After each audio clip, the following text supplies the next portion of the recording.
ಮಹಿಳೆಯರ ಭಯಮುಕ್ತ ಕರ್ನಾಟಕ ಅಂತ ಹೇಳ್ಬಿಟ್ಟು 31 ಡಿಸ್ಟ್ರಿಕ್ಟ್ಸ್ನ 35 ಡೇಸಲ್ಲಿ ರೈಡ್ ಮಾಡಿದ್ದು. ಮಹಿಳೆಯರು 12 ಗಂಟೆ ಮೇಲೆ ಓಡಾಡ್ಬೋದು, ಸೇಫ್ ಆಗಿದೆ ಕರ್ನಾಟಕ ಅಂತ ಒಂದು ಉದಾಹರಣೆ ಸೆಟ್ ಮಾಡಬೇಕಾಗಿತ್ತು. ಸೊ ಅದನ್ನ ಸಕ್ಸಸ್ಫುಲ್ ಆಗಿ ಕಂಪ್ಲೀಟ್ ಮಾಡಿದೆ. ಅದು ಇಂಡಿಯಾ ಬುಕ್ ಆಫ್ ರೆಕಾರ್ಡ್ಸ್ ಆಯ್ತು. ನಿಜವಾಗ್ಲೂ ನನ್ನ ಮಗಳು ತಾಯಿ ಅಂತ ಹೇಳ್ಕೊಳ್ಳೋಕ್ಕೆ ಸ್ವಾತಿಯವರ ಅಮ್ಮ ಅಂತ ಹೇಳ್ಕೊಂಡ್ರೆ ನನಗೆ ತುಂಬ ಹೆಮ್ಮೆ ಅನಿಸುತ್ತೆ. ಯಾಕೆಂದರೆ ನಮ್ಮ ತಂದೆ ತಾಯಿಗಳು ನಾವೇನಾರ ಮಕ್ಳಿಗೆ ಹೇಳಿದ್ರೆ ಅವರು ನೆರವೇರಿಸ್ತಾರೆ ಈ ಕಾಲದಲ್ಲಿ ಅನ್ನೋದು 100ಗೆ 100% ಡೌಟ್ ಇರುತ್ತೆ. ಇನ್ನೊಂದು ಕಾಸ್ ರೈಡ್ ಮಾಡಿದ್ದು Nepal raid, stop sexual violence ಅಂತ ಹೇಳಿ. ನಂದೇ ಕತೆ ಇದೆ, ನಾನೇ ಒಂದು ಸ್ಫೂರ್ತಿ ಆಗಬೇಕು ಅಂತ ಹೇಳಿ ಇಡೀ ನಮ್ಮ ಆಲ್ಮೋಸ್ಟ್ ಇಂಡಿಯಾ ಮುಕ್ಕಾಲ್ವಾಗ ಕವರ್ ಆಯಿತು. ಇಲ್ಲಿಂದ ನೇಪಾಳಕ್ಕೆ ಹೋದೆ. ಅಲ್ಲಿ ಎಲ್ಲ ಅವೇರ್ನೆಸ್ಗಳು, ಕಾಲೇಜು, ಸ್ಕೂಲ್ಗಳು, ಆಮೇಲೆ ಗಾರ್ಮೆಂಟ್ಸ್ಗಳು ಇವ್ರ ಜೊತೆ ಎಲ್ಲ ಕನೆಕ್ಟ್ ಆಗಿ ನಮ್ಮದು ಒಂದು ಸ್ಪೀಚು ಅವೇರ್ನೆಸ್ ಎಲ್ಲ ಕೊಟ್ಟು ಅಲ್ಲಿಂದ ನೇಪಾಳ ಎಲ್ಲ ನೋಡಿಕೊಂಡು ಅಲ್ಲಿಂದ ವಾಪಸ್. ನಮಸ್ತೆ ಎಲ್ರಿಗೂ, ವೆಲ್ಕಮ್ ಟು ಥ್ಯಾಂಕ್ಸ್ ಹೇಳೋಣ with Nagu season 2, which is presented by Symphony Amps and co-sponsored by Home Sattva, an Insta handle which showcases home decor and garden. Season 2 ಅಲ್ಲಿ ನಮ್ಮ ಜೊತೆಯಲ್ಲಿ ಇವತ್ತೊಂದು ಜಬರ್ದಸ್ತ್ ಗೆಸ್ಟ್ ನಮ್ಮ ಜೊತೆಲಿದ್ದಾರೆ. Actually I feel so proud. ಒಂದು ಹೆಣ್ಣಾಗಿ ನನಗೆ ಸಿಕ್ಕಾಪಟ್ಟೆ ಪ್ರೈಡ್ ಅನಿಸುತ್ತೆ ಅವರನ್ನು ಇಂಟ್ರಡ್ಯೂಸ್ ಮಾಡ್ಲಿಕ್ಕೆ. ಅಫ್ಕೋರ್ಸ್ ವಯಸ್ಸಲ್ಲಿ ತುಂಬ ಚಿಕ್ಕವರು, ಬಟ್ ಅವ್ರನ್ನ ಇಂಟ್ರಡ್ಯೂಸ್ ಮಾಡಲಿಕ್ಕೆ ಒಂದು ಸಣ್ಣ ಹಾಡನ್ನು ಹಾಡ್ತೀನಿ. ಸಣ್ಣ ಒಂದು 2 ಪಂಕ್ತಿಗಳನ್ನು ಮಾತ್ರ ಹಾಡ್ತೀನಿ. ಹುಟ್ಟಿದರೆ ಕನ್ನಡ ನಾಡಲ್ಲಿ ಹುಟ್ಟಬೇಕು, ಮೆಟ್ಟಿದರೆ ಕನ್ನಡ ಮಣ್ಣನ್ನು ಮೆಟ್ಟಬೇಕು, ಬದುಕಿದು ಜಟಕ ಬಂಡಿ, ಇದು ವಿಧಿಯೋಡಿಸುವ ಬಂಡಿ, ಬದುಕಿದು ಜಟಕ ಬಂಡಿ, ವಿಧಿ ಅಲೆದಾಡಿಸುವ ಬಂಡಿ. ಆ್ಯಕ್ಚುಲಿ ಇವರು ಬಂಡಿ ಮೇಲೆ ಇರ್ತಾರೆ ಸಾಕಷ್ಟು ಕಾಲ, ಸ್ವಲ್ಪ ಕಾಲ ಮನೇಲಿ ಇರ್ತಾರೆ, ಅಥವಾ she is always on the road. ಅವ್ರು ಯಾರಂತ I am sure many of you will be knowing ಯಾರವರು ಅಂತ ತುಂಬ ಜನಕ್ಕೆ ಅವ್ರಿಗೆ ಗೊತ್ತಿರುತ್ತೆ. And I am so proud to have ಅವರ್ in our studio to do a podcast. ಅವ್ರ ಜೊತೆಲಿ ಮಾತಾಡೋಕ್ಕೆ ಭಾಳ ಸಂತೋಷ ಆಗ್ತಾ ಇದೆ. ಅಚ್ಚ ಕನ್ನಡತಿ ಮೊದಲು ಅದು ಡಿಸ್ಕ್ರೈಬ್ ಮಾಡುತ್ತೆ ಅವರನ್ನು. ಆ್ಯಂಡ್ ಏನಂತ ಹೇಳತ್ತೆ ಸೆಕೆಂಡು, ಮೊದಲ ಮಹಿಳಾ ಮೋಟೋ ವ್ಲಾಗರ್ ಸ್ವಾತಿ ಆರ್ ನಮ್ಮ ಜೊತೆಲಿ ಇದ್ದಾರೆ ಇವತ್ತು. Thank you so much Swathi for coming to the show. ನಮಸ್ಕಾರ, ಧನ್ಯವಾದಗಳು ನನಗೆ ಒಂದು ಆಪರ್ಚುನಿಟಿನ ಕೊಟ್ಟಿರೋದಕ್ಕೆ ಮ್ಯಾಮ್. ನಿಮಗೆ ಮೈ ಗಾಡ್, ಧನ್ಯವಾದಗಳು ತುಂಬ ಜಾಸ್ತಿ ಆಯಿತು. ಬಟ್ ಆ್ಯಕ್ಚುಲಿ ತುಂಬ ದೊಡ್ಡ ಆನರ್ ಅಮ್ಮ ನಿಮ್ಮನ್ನು ಮಾತಾಡಿಸ್ತಾ ಇರೋದು, ನಿಮ್ಮ ಬಗ್ಗೆ ತಿಳ್ಕೊಳ್ಳೋದು. ಅಫ್ಕೋರ್ಸ್ ಸುಮಾರು ಇಂಟರ್ವ್ಯೂಸ್ಗಳನ್ನು ಮಾಡಿದ್ದೀರಾ, ಆದಷ್ಟು ಪ್ರಯತ್ನ ಮಾಡಿದ್ದೀನಿ ಇವತ್ತೊಂದು ದಿವಸ ನಾನು ಯಾವ ರೀತಿಯಲ್ಲಿ ಕೇಳ್ಬೋದು. ಸೊ ಸ್ವಾತಿಯ ಇನ್ನೊಂದು ರೂಪನೂ ನಾವು ಅರ್ಥ ಮಾಡ್ಕೊಳ್ಳೋಣ ಅಂತ. So I try my level best. ಮೊದಲನೇದಾಗಿ ಸ್ಟಾರ್ಟ್ ಮಾಡುವಾಗ ಸ್ವಾತಿ ಡೇರಿಂಗ್ ಓಡಿಸೋದು ಯಾವ್ದನ್ನ? ಭೀಮನ್ ಬಗ್ಗೆ ಒಂಚೂರು ಶುರು ಮಾಡಿ ನಂತರ I will start my question. Okay ma'am, please Bheeman ಬಗ್ಗೆ ಹೇಳಿ. ಭೀಮನ್ ಬಗ್ಗೆ ವರ್ಣಿಸೋದು ತುಂಬ ಕಷ್ಟ ಆಗುತ್ತೆ. ಯಾಕಂದರೆ ನಾನು ಇಡೀ ಜೀವನ, ಈಗ ತಂದೆ ತಾಯಿ ಹೇಗೆ ಒಂದು ಇಂಪಾರ್ಟೆಂಟ್ ರೋಲ್ನ ಪ್ಲೇ ಮಾಡ್ತಾರೆ, ನಾನು ಭೀಮನೂ ನನಗೆ ಹಾಗೇನೆ. ನನಗೆ ಖುಷಿ ಆದಾಗ, ದುಃಖ ಆದಾಗ, ನನಗೆ ಲೋನ್ಲಿ ಫೀಲ್ ಆದಾಗ ನನ್ನ ಜೊತೆಗಿರೋದು ಭೀಮ. ನನ್ನ ಜೀವನದ ಒಂದು ಸಂಗಾತಿ ಅವನು. ಸೊ ಜೀವನದ ಸಂಗಾತಿ ಭೀಮ ನಿಮ್ಮ ಜೊತೆಲಿ ಎಲ್ಲಾ ಕಡೆ ಹೋಗ್ತಿರ್ತಾನೆ, ನಿಮ್ಮ ಪ್ರತಿಯೊಂದು ಚಾಲೆಂಜ್ನು ನೋಡ್ತಿರ್ತಾನೆ, ನಿಮ್ಮ ಪ್ರತಿಯೊಂದು ದುಃಖದ ಕ್ಷಣ ಇರ್ಬೋದು, ಸಂತೋಷದ ಕ್ಷಣ ಇರ್ಬೋದು, ಎಲ್ಲಾನು ವೀಕ್ಷಿಸ್ತಾ ಇರ್ತಾನೆ, ನಿಮ್ ಜೊತೆಗಾರನಾಗಿದ್ದಾನೆ. ಇಂತಹ ಭೀಮನನ್ನ ಓಡಿಸುವ ಇಟ್ಸ್ ಅ ಹಿಮಾಲಯನ್. ಹೌದು. ಅಂಡ್ ಐ ಥಿಂಕ್ ಜೆಂಟಲ್ಮೆನ್ಗೆ ಓಡಿಸೋದು ಕಷ್ಟ, ಹೆವಿ ಬೈಕ್, ಸ್ವಲ್ಪ ಹೆವಿ ಇದೆ ಗಾಡಿ ಬೈಕ್. ಸೊ ಈ ಬೈಕನ್ನು ಓಡಿಸುವ ನಮ್ಮ ಒಂದು super duper, I mean really a role model ಅಮ್ಮ. ಸುಮಾರು ಹೆಣ್ಮಕ್ಳಿಗೆ you are really a role model Swathi. ಈ ಕೇಳುವಾಗ ಸ್ವಾತಿ, ಚಿಕ್ಕ ವಯಸ್ಸಲ್ಲಿ ಸ್ವಾತಿ ಹೇಗಿದ್ರಿ? ಇದೇ ಥರನೇನಾ? ಚಿಕ್ಕ ವಯಸ್ಸಲ್ಲಿ ಹಿಂಗೆ ಸ್ವಲ್ಪ ಡೇರ್ ಅಂಡ್ ಡೆವಿಲೇನೆ. ಅವಾಗಿಂದ ಮನೆಯಲ್ಲಿ ಸ್ವಲ್ಪ ಹುಡುಗನ್ ತರನೇ ಬೆಳೆಸ್ಬಿಟ್ಟಿದ್ದಾರೆ. ಸೊ ಆ ಧೈರ್ಯ ಅಲ್ಲಿಂದ ಇದೆ ನನಗೆ. ಆಟ ಪಾಠಗಳಲ್ಲೆಲ್ಲ ಸ್ವಲ್ಪ ಮುಂದೆನೆ, ಓದೋದ್ರಲ್ಲೆಲ್ಲ ಮುಂದೆ ಯಾವತ್ತೂ ಇಲ್ಲ ನಾನು. ಏನೋ ಒಂದು ಓದಬೇಕು, ಓದಿದ್ದೀನಿ ಅಷ್ಟೇನೆ. ಬಟ್ ಕಲ್ಚರಲ್ ಆಕ್ಟಿವಿಟೀಸ್ ಆಗಿರ್ಬೋದು, ಸ್ಪೋರ್ಟ್ಸ್ ಆಗಿರ್ಬೋದು, ಈ ಥರ ಒಂದು ಫೀಲ್ಡಲ್ಲಿ ಬಹಳ ಮುಂದೆ ಇದೆ ನಾನು.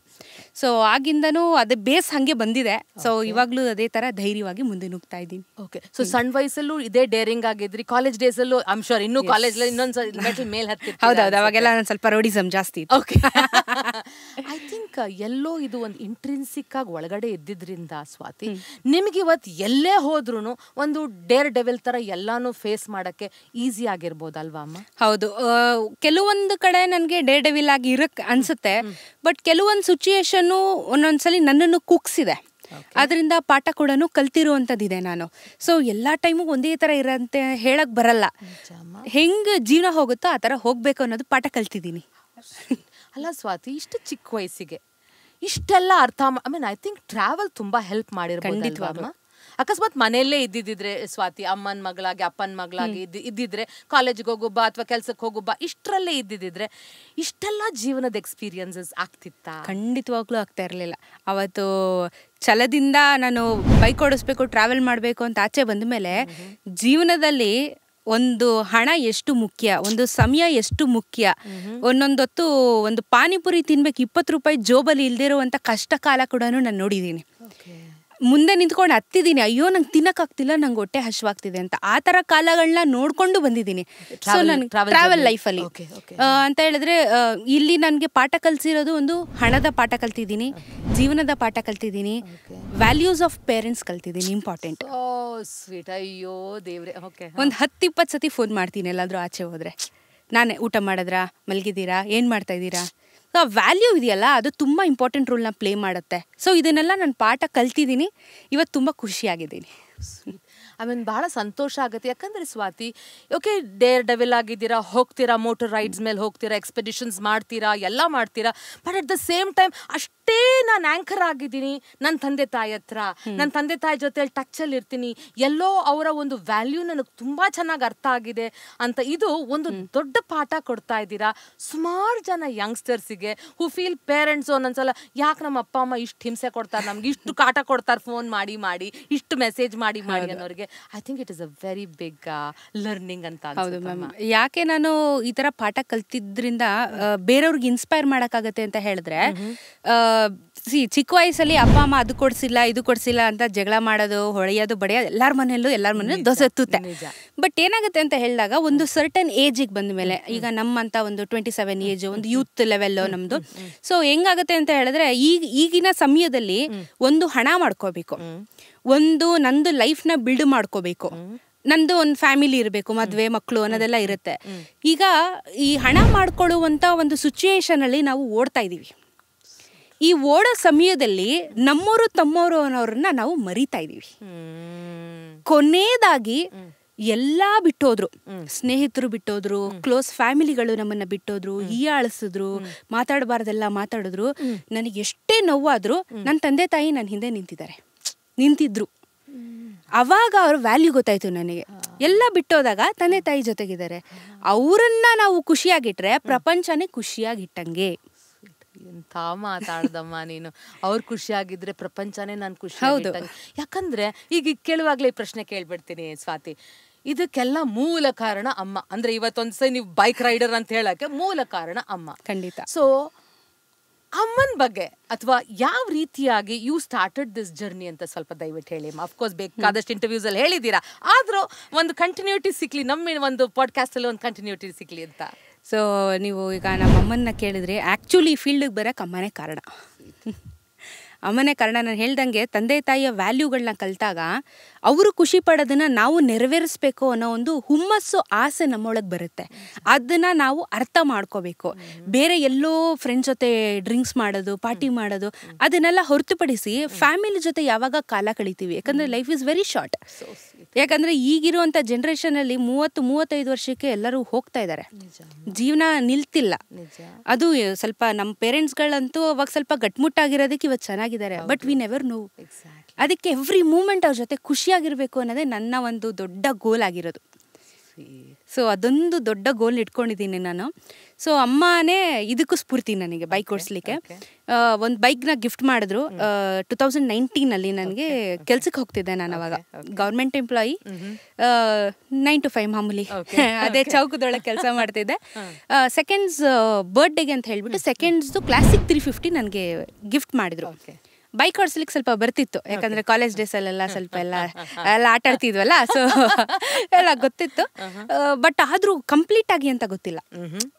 ಪ್ಲಸ್ ಹೆವಿ ಬೈಕು ಮ್ಯಾನೇಜ್ ಮಾಡಬೇಕು, ಏನ್ ಕತೆ. ಆಮೇಲೆ ಅಲ್ಲಿ ಓಡೋಮೀಟರ್ ಅಲ್ಲಿ ಪೆಟ್ರೋಲ್ ಖಾಲಿ ಆದ್ರೆ ಅಲ್ಲಿ ತೋರ್ಸೋದಿಲ್ಲ, ಕ್ಲಾಸಿಕಲ್ ತೋರ್ಸೋದಿಲ್ಲ. ಈಗ ಬಂದಿರೋದ್ರೆಲ್ಲ ತೋರಿಸುತ್ತೆ, ಅವಾಗೆಲ್ಲ ತೋರಿಸ್ತಿಲ್ಲ. ಟ್ಯಾಂಕ್ ತೆಗ್ದಿ ನೋಡ್ಬೇಕು ಫ್ಯೂಲ್ ಇದೆಯಾ, ಎಷ್ಟಾಗ್ತಿದೆ ಅಂತ, ಆ ಥರ ಎಲ್ಲ ಇತ್ತು. ಸ್ವಲ್ಪ ಭಯ ಇತ್ತು ನನಗೂನು. ಸರಿ ನಮ್ಮಮ್ಮ ಅಂದ್ರು ಇಲ್ಲ ಹೋಗು, ನಮ್ಗಂತೂ ವಯಸ್ಸಾಗಿದೆ, ನಿನ್ ಕಣ್ಣಲ್ಲಿ ನೀನ್ ದೇಶ ಸುತ್ತೋದನ್ನ ನಾನು ನೋಡ್ತೀನಿ, ಹೋಗು ಅಂತ ಹೇಳಿ ದಾರಿಯ ಕೊಟ್ರು. ಸರಿ ಸಣ್ಣ ಸಣ್ಣ ಹೆಜ್ಜೆ ಇಟ್ಟು ಲೋಕಲ್ ಎಲ್ಲ ತಿರುಗಿ ಆಮೇಲೆ ಸರಿ ಧರ್ಮಸ್ಥಳಕ್ಕೆ ಹೋಗ್ತೀನಿ ಆಗಿದಾಗ್ಲಿ ಅಂತ ಅಂದ್ಬಿಟ್ಟು ಫಸ್ಟ್ ಧರ್ಮಸ್ಥಳಕ್ಕೆ ಹೋದೆ. ಅವಾಗ ವಿಡಿಯೋಸ್ ಕೂಡ ಮಾಡ್ತಿರ್ಲಿಲ್ಲ, ನಾನು ಐಡಿಯಾ ಇರ್ಲಿಲ್ಲ. ಆಮೇಲೆ ನಮ್ಮಮ್ಮ ಹಿಂಗೆ ಅಂದ್ರು, ನೀನ್ ವಿಡಿಯೋ ಮಾಡು ಅಂತ. ನನ್ಗೆ ಕ್ಯಾಮ್ರಾ ಅಂದ್ರೆ ಭಯ, ಇವಾಗೆಲ್ಲ ಏನ್ ಭಯ ಇಲ್ಲ ಕ್ಯಾಮ್ರಾ ಅಂದ್ರೆ, ಅವಾಗ ಭಯ ನನಗೆ. ಯಾಕಂದ್ರೆ ಒಂದು ಕ್ಲೋಸ್ಡ್ ಸರ್ಕಲ್ ಅಲ್ಲಿ ಇದ್ದೆ ನಾನು ಅವಾಗ, ಆಫೀಸು ಮನೆ ಸಡನ್ ಆಗಿ ಕ್ಯಾಮ್ರಾ ತಗೋ ಮಾತಾಡು ಅಂತ ಹೇಳಿದ್ರೆ ಕಷ್ಟ ಆಗ್ತಿತ್ತು. ಸೊ ಅವಾಗ್ಲೂ ಎನ್ಕರೇಜ್ ಮಾಡಿದ್ರು. ಅಪ್ಪ ಕ್ಯಾಮ್ರಾ ತೆಕ್ಕೊಟ್ರು, ಗೋಪ್ರೋ ಅಂತ ಕ್ಯಾಮ್ರಾ ಬರುತ್ತೆ, ಆಕ್ಷನ್ ಕ್ಯಾಮ್ರಾಸ್, ಅದನ್ನು ತೆಕ್ಕೊಟ್ರು. ಆಯ್ತು ಮಾಡು, ನೀನು ಏನೋ ಮಾಡ್ತೀಯ ಮಾಡು ಅಂತ ಹೇಳಿ ಎನ್ಕರೇಜ್ ಮಾಡಿದ್ರು. ಇಬ್ರು ಸೇರ್ಕೊಂಡು ಕ್ಯಾಮ್ರಾ ತಗೊಂಡೆ. ಅದನ್ನೆಲ್ಲ ಹೆಂಗೆ ಸೆಟಪ್ ಮಾಡ್ಕೋಬೇಕು ಅನ್ನೋದ ಯೂಟ್ಯೂಬ್ ವಿಡಿಯೋಸ್ ನೋಡಿ ಕಲಿತೆ. ಕೆಲವು ಫ್ರೆಂಡ್ಸ್ಗಳು ಹೆಲ್ಪ್ ಮಾಡಿದ್ರು. ಎಲ್ಲ ಮಾಡಿ ಏನೋ ಮಾಡಿ ಮಾತಾಡೋದಕ್ಕೆ ಶುರು ಮಾಡ್ತಾ ಹೋದೆ. ತುಂಬಾ ತಪ್ಪುಗಳು ಮಾತಾಡಿದೆ. ಕನ್ನಡದಲ್ಲಂತೂ ಸಿಕ್ಕಾಪಟ್ಟೆ ರಾಂಗ್ ಆಗಿ ಮಾತಾಡ್ತಿದ್ದೆ, ಯಾಕಂದ್ರೆ ಅಭ್ಯಾಸ ತಪ್ಪೋಗಿತ್ತು.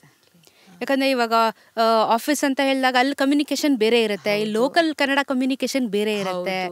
ಇದೆಲ್ಲಾನು ಒಂದು ಅಳವಡಿಕೆ ಮಾಡಿ ಒಂದು ವಿಡಿಯೋ ಮಾಡ್ಬೇಕಂದ್ರೆ ನಾನು ರೆಡಿ ಆಗ್ಬೇಕು, ಖಂಡಿತ ಭಾಷೆಯಲ್ಲಿ ಲ್ಯಾಂಗ್ವೇಜ್ ಕರೆಕ್ಟ್ ಮಾಡ್ಕೋಬೇಕು. ಸೊ ಇದನ್ನೆಲ್ಲ ತಂದೆ ತಾಯಿ ಕೂತ್ಕೊಂಡು ತಿದ್ದಿ ಹೇಳಿದ್ರು, ತಪ್ಪು ಮಾತಾಡ್ತಾ ಇದೆಯಾ, ನಿಂದು ಉಚ್ಚಾರಣೆ ತಪ್ಪಾಗ್ತಾ ಇದೆ, ಟಂಗ್ ಟ್ವಿಸ್ಟ್ ಆಗ್ತಾ ಇಲ್ಲ ನಿಂದು ಅಂತ ಹೇಳಿ ತಿದ್ದಿ ಇವತ್ತು ಈ ರೂಪಕ್ಕೆ ಈ ಮಟ್ಟಕ್ಕೆ ತಂದು ನಿಲ್ಸಿದ್ರು. ಒಂದು ದೊಡ್ಡ ನಮ್ಮನ ತಂದೆ ತಾಯಿಗೆ, ಯಾಕಂದ್ರೆ ಪ್ರತಿಯೊಂದು ಹಂತದಲ್ಲೂ ಅವ್ರು ನಿಮ್ಮನ್ನ ಯಾವ ರೀತಿಯಾಗಿ ಮೇಲೆ ಕೆತ್ಕೊಂಡು ಬಂದಿದ್ದಾರೆ ಅಂದ್ರೆ ಸ್ವಾತಿ, ಇದೊಂದು ದೊಡ್ಡ ಪಾಠ ಅನ್ಸತ್ತಮ್ಮ. ನಮ್ಮ ತಂದೆ ತಾಯಿಗಳಿಗೂ ಇದೊಂದು ದೊಡ್ಡ ಪಾಠ. ದಟ್ ನಾವ್ ಯಾವ ರೀತಿಯಾಗಿ ನಾವು ಬೆಳೆಸಿದಾಗ ನಮ್ಮ ಮಕ್ಕಳನ್ನ, ಆ ಮಕ್ಕಳು ಇವತ್ತು ಯಾವ ರೀತಿಯಾಗಿ ಕೂತ್ಕೊಂಡು ಈ ರೀತಿಯಾಗಿ ಒಂದು ಅಚೀವರ್ ಅಲ್ದೆ ಆ ಅಚೀವ್ಮೆಂಟ್ಸ್ ಅನ್ನ, ನನಗೇನು ಸಿಕ್ಕಿದ್ಯೋ ನನ್ನ ಜೀವನದಲ್ಲಿ ಅದಕ್ಕೆ ಅವ್ರ ಕಾರಣ, ನೀವು ಸಹ ಆ ವ್ಯಾಲ್ಯೂಸ್ ಅನ್ನ ಬಿಡಬೇಡಿ ಅನ್ನೋ ಒಂದು ಸ್ಟ್ರಾಂಗ್ ಮೆಸೇಜ್ ಕೊಡ್ತಾ ಇದ್ದೀರಾ. For which I am really very grateful to you for that.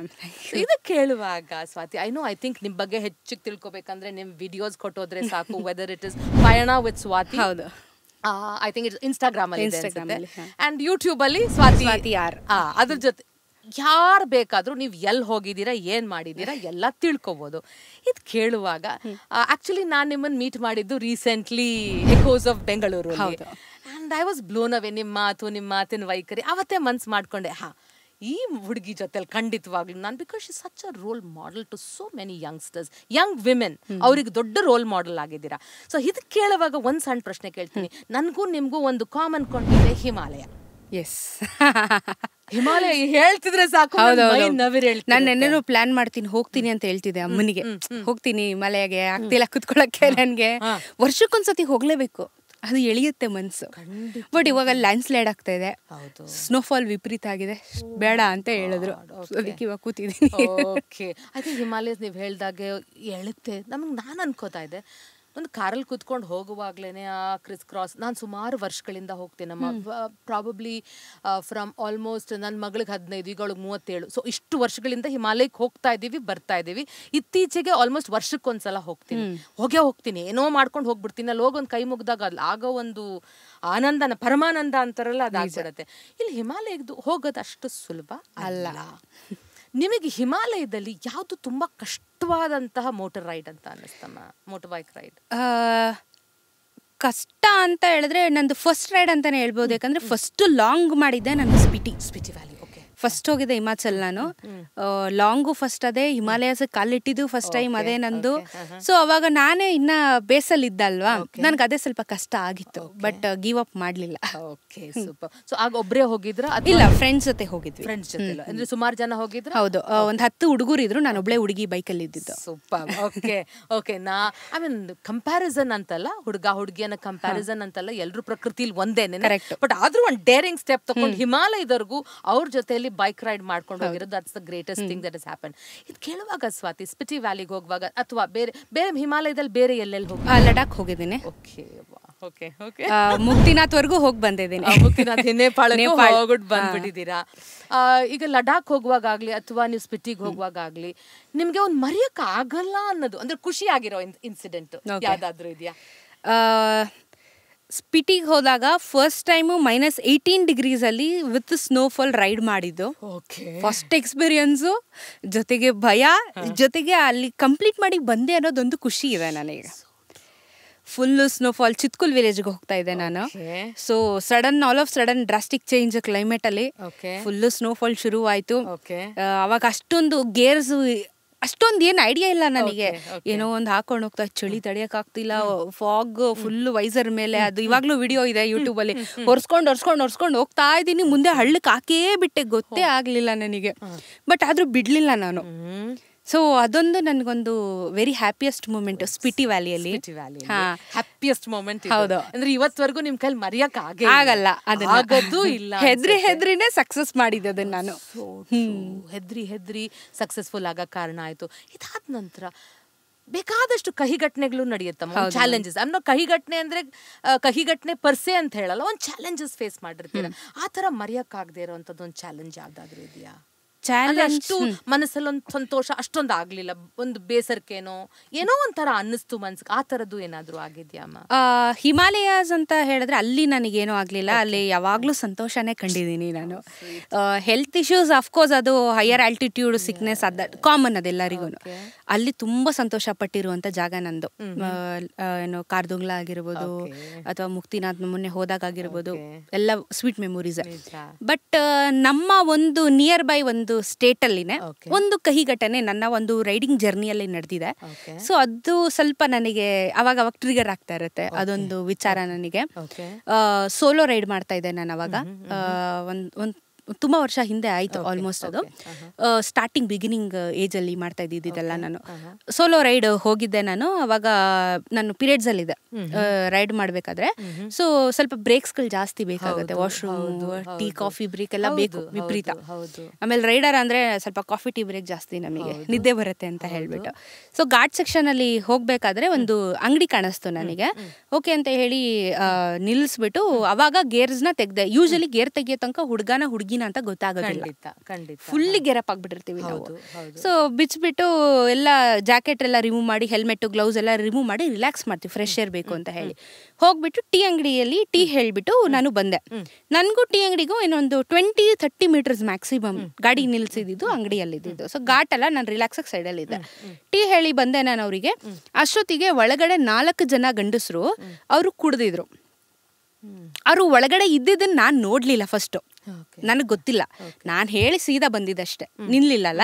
So ನಾನು ಗಾಡಿ ಹತ್ರ ಬಂದು ನನ್ನ ಪಾಡ್ ನಾನು ನಿಂತಿದ್ದೆ. ಆ 4 ಜನ ಕುಡ್ದಿರೋರು ಏನು ಮಾಡಿದ್ರು, ನನ್ನ ಹತ್ರ ಬಂದ್ಬಿಟ್ಟು ನನ್ನ ಕ್ಯಾಮ್ರಾ, ಹೆಲ್ಮೆಟಲ್ಲಿ ಕ್ಯಾಮ್ರಾ ಇದೆಯಲ್ಲ, ಅವ್ರಂದ್ರು ನೀನು ರೆಕಾರ್ಡ್ ಮಾಡ್ತಾ ಇದೀಯಾ ಅಂತ ಕೇಳಿದ್ರು. ನಾನಂದ್ರೆ ಇಲ್ಲ, ನಿಮ್ಮ ರೆಕಾರ್ಡ್ ಮಾಡಿ ನನಗೇನು ಇಲ್ಲ, ನಾನು ರೆಕಾರ್ಡ್ ಮಾಡ್ತಿಲ್ಲ, ನಾನು ಟೀಗೆ ನಿಲ್ಸಿರೋದು ಅಣ್ಣ ಅಂತ ಹೇಳಿದೆ. ಇಲ್ಲ ನೀನು ರೆಕಾರ್ಡ್ ಮಾಡ್ತಾ ಇದೀಯಾ ಅಂತ. ಈಗ ಕುಡ್ದವ್ರಿಗೆ ನಾವು ಎಷ್ಟು ವಾದ ಮಾಡಿದ್ರು ಆ ತಲೆಯಲ್ಲಿ ಓಡಲ್ಲ ಅಂತ ಅವರಿಗೆ, ಹೇಳಿದೆ ಹೇಳ್ತಾ ಇರ್ತಾರಂತವ್ರು. ಸೊ ಆ ಥರ ಸಿಚುಯೇಷನ್ ಅಲ್ಲಿ ಕ್ರಿಯೇಟ್ ಆಗಿತ್ತು ನನಗೆ. ಅವರು ಇಲ್ಲ ವಾದ ನಾನು ಹಂಗೂ ತೋರಿಸ್ತಾ ಇದ್ದೀನಿ, ಆಫ್ ಆಗಿದೆ ಅಂತ ಅವ್ರು ನಂಬ್ತಿಲ್ಲ. ಆಮೇಲೆ ಕುಡ್ದಿದ್ದಾರೆ, ಫುಲ್ಲು ಗಟ್ಟಿಗಳಿದ್ದಂಗಿದ್ದಾರೆ ಅವರುಗಳು, ಫುಲ್ಲು ಎಲ್ಲ ಫುಲ್ ಟೈಟು. ಮತ್ತೆ ಬಂದು ನನ್ನ ಹಿಡಿದ್ರು ಅವರು. ಅಷ್ಟು ವಾದ ಮಾಡಿ ಅಷ್ಟೆಲ್ಲ ಮಾಡಿದ್ರು ಹಿಡಿದ್ರು ನನ್ನನ್ನು. 4 ಜನ ಹಿಡಿದ್ರು. ನನಗೆ ಆ ಮೂಮೆಂಟಲ್ಲಿ ತುಂಬ ಪ್ಯಾನಿಕ್ ಆದೆ. ಎಂಡ್ ಆಫ್ ದ ಡೇ ಹೆಣ್ಣೆ. ಸೊ ಏನೇ ಬೈಕೊಡಿಸ್ಬೋದು ಅಥವಾ ನಾವು ಏನೇ ಮಾಡ್ಬೋದು, ನಮ್ಮಲ್ಲೂ ಒಂದು ಹೆಣ್ತನ ಅನ್ನೋದೊಂದು ಇರುತ್ತಲ್ಲ, ಅದೊಂದು ಭಯ ಅನ್ನೋದಿರುತ್ತೆ ನನ್ನ ಲೈಫಲ್ಲೂ. ಏನು ಮಾಡಬೇಕು ಅಂತ ಗೊತ್ತಾಗ್ತಿಲ್ಲ. ಇವಾಗ ನಾನು ಏನಾದರೂ ಹೆಚ್ಚು ಕಮ್ಮಿ ಆದರೆ ನನ್ನ ಇಡೀ ಜೀವನ ಸ್ಕ್ರ್ಯಾಪ್ ಆಗುತ್ತೆ, ನೆವರ್ ನೋ.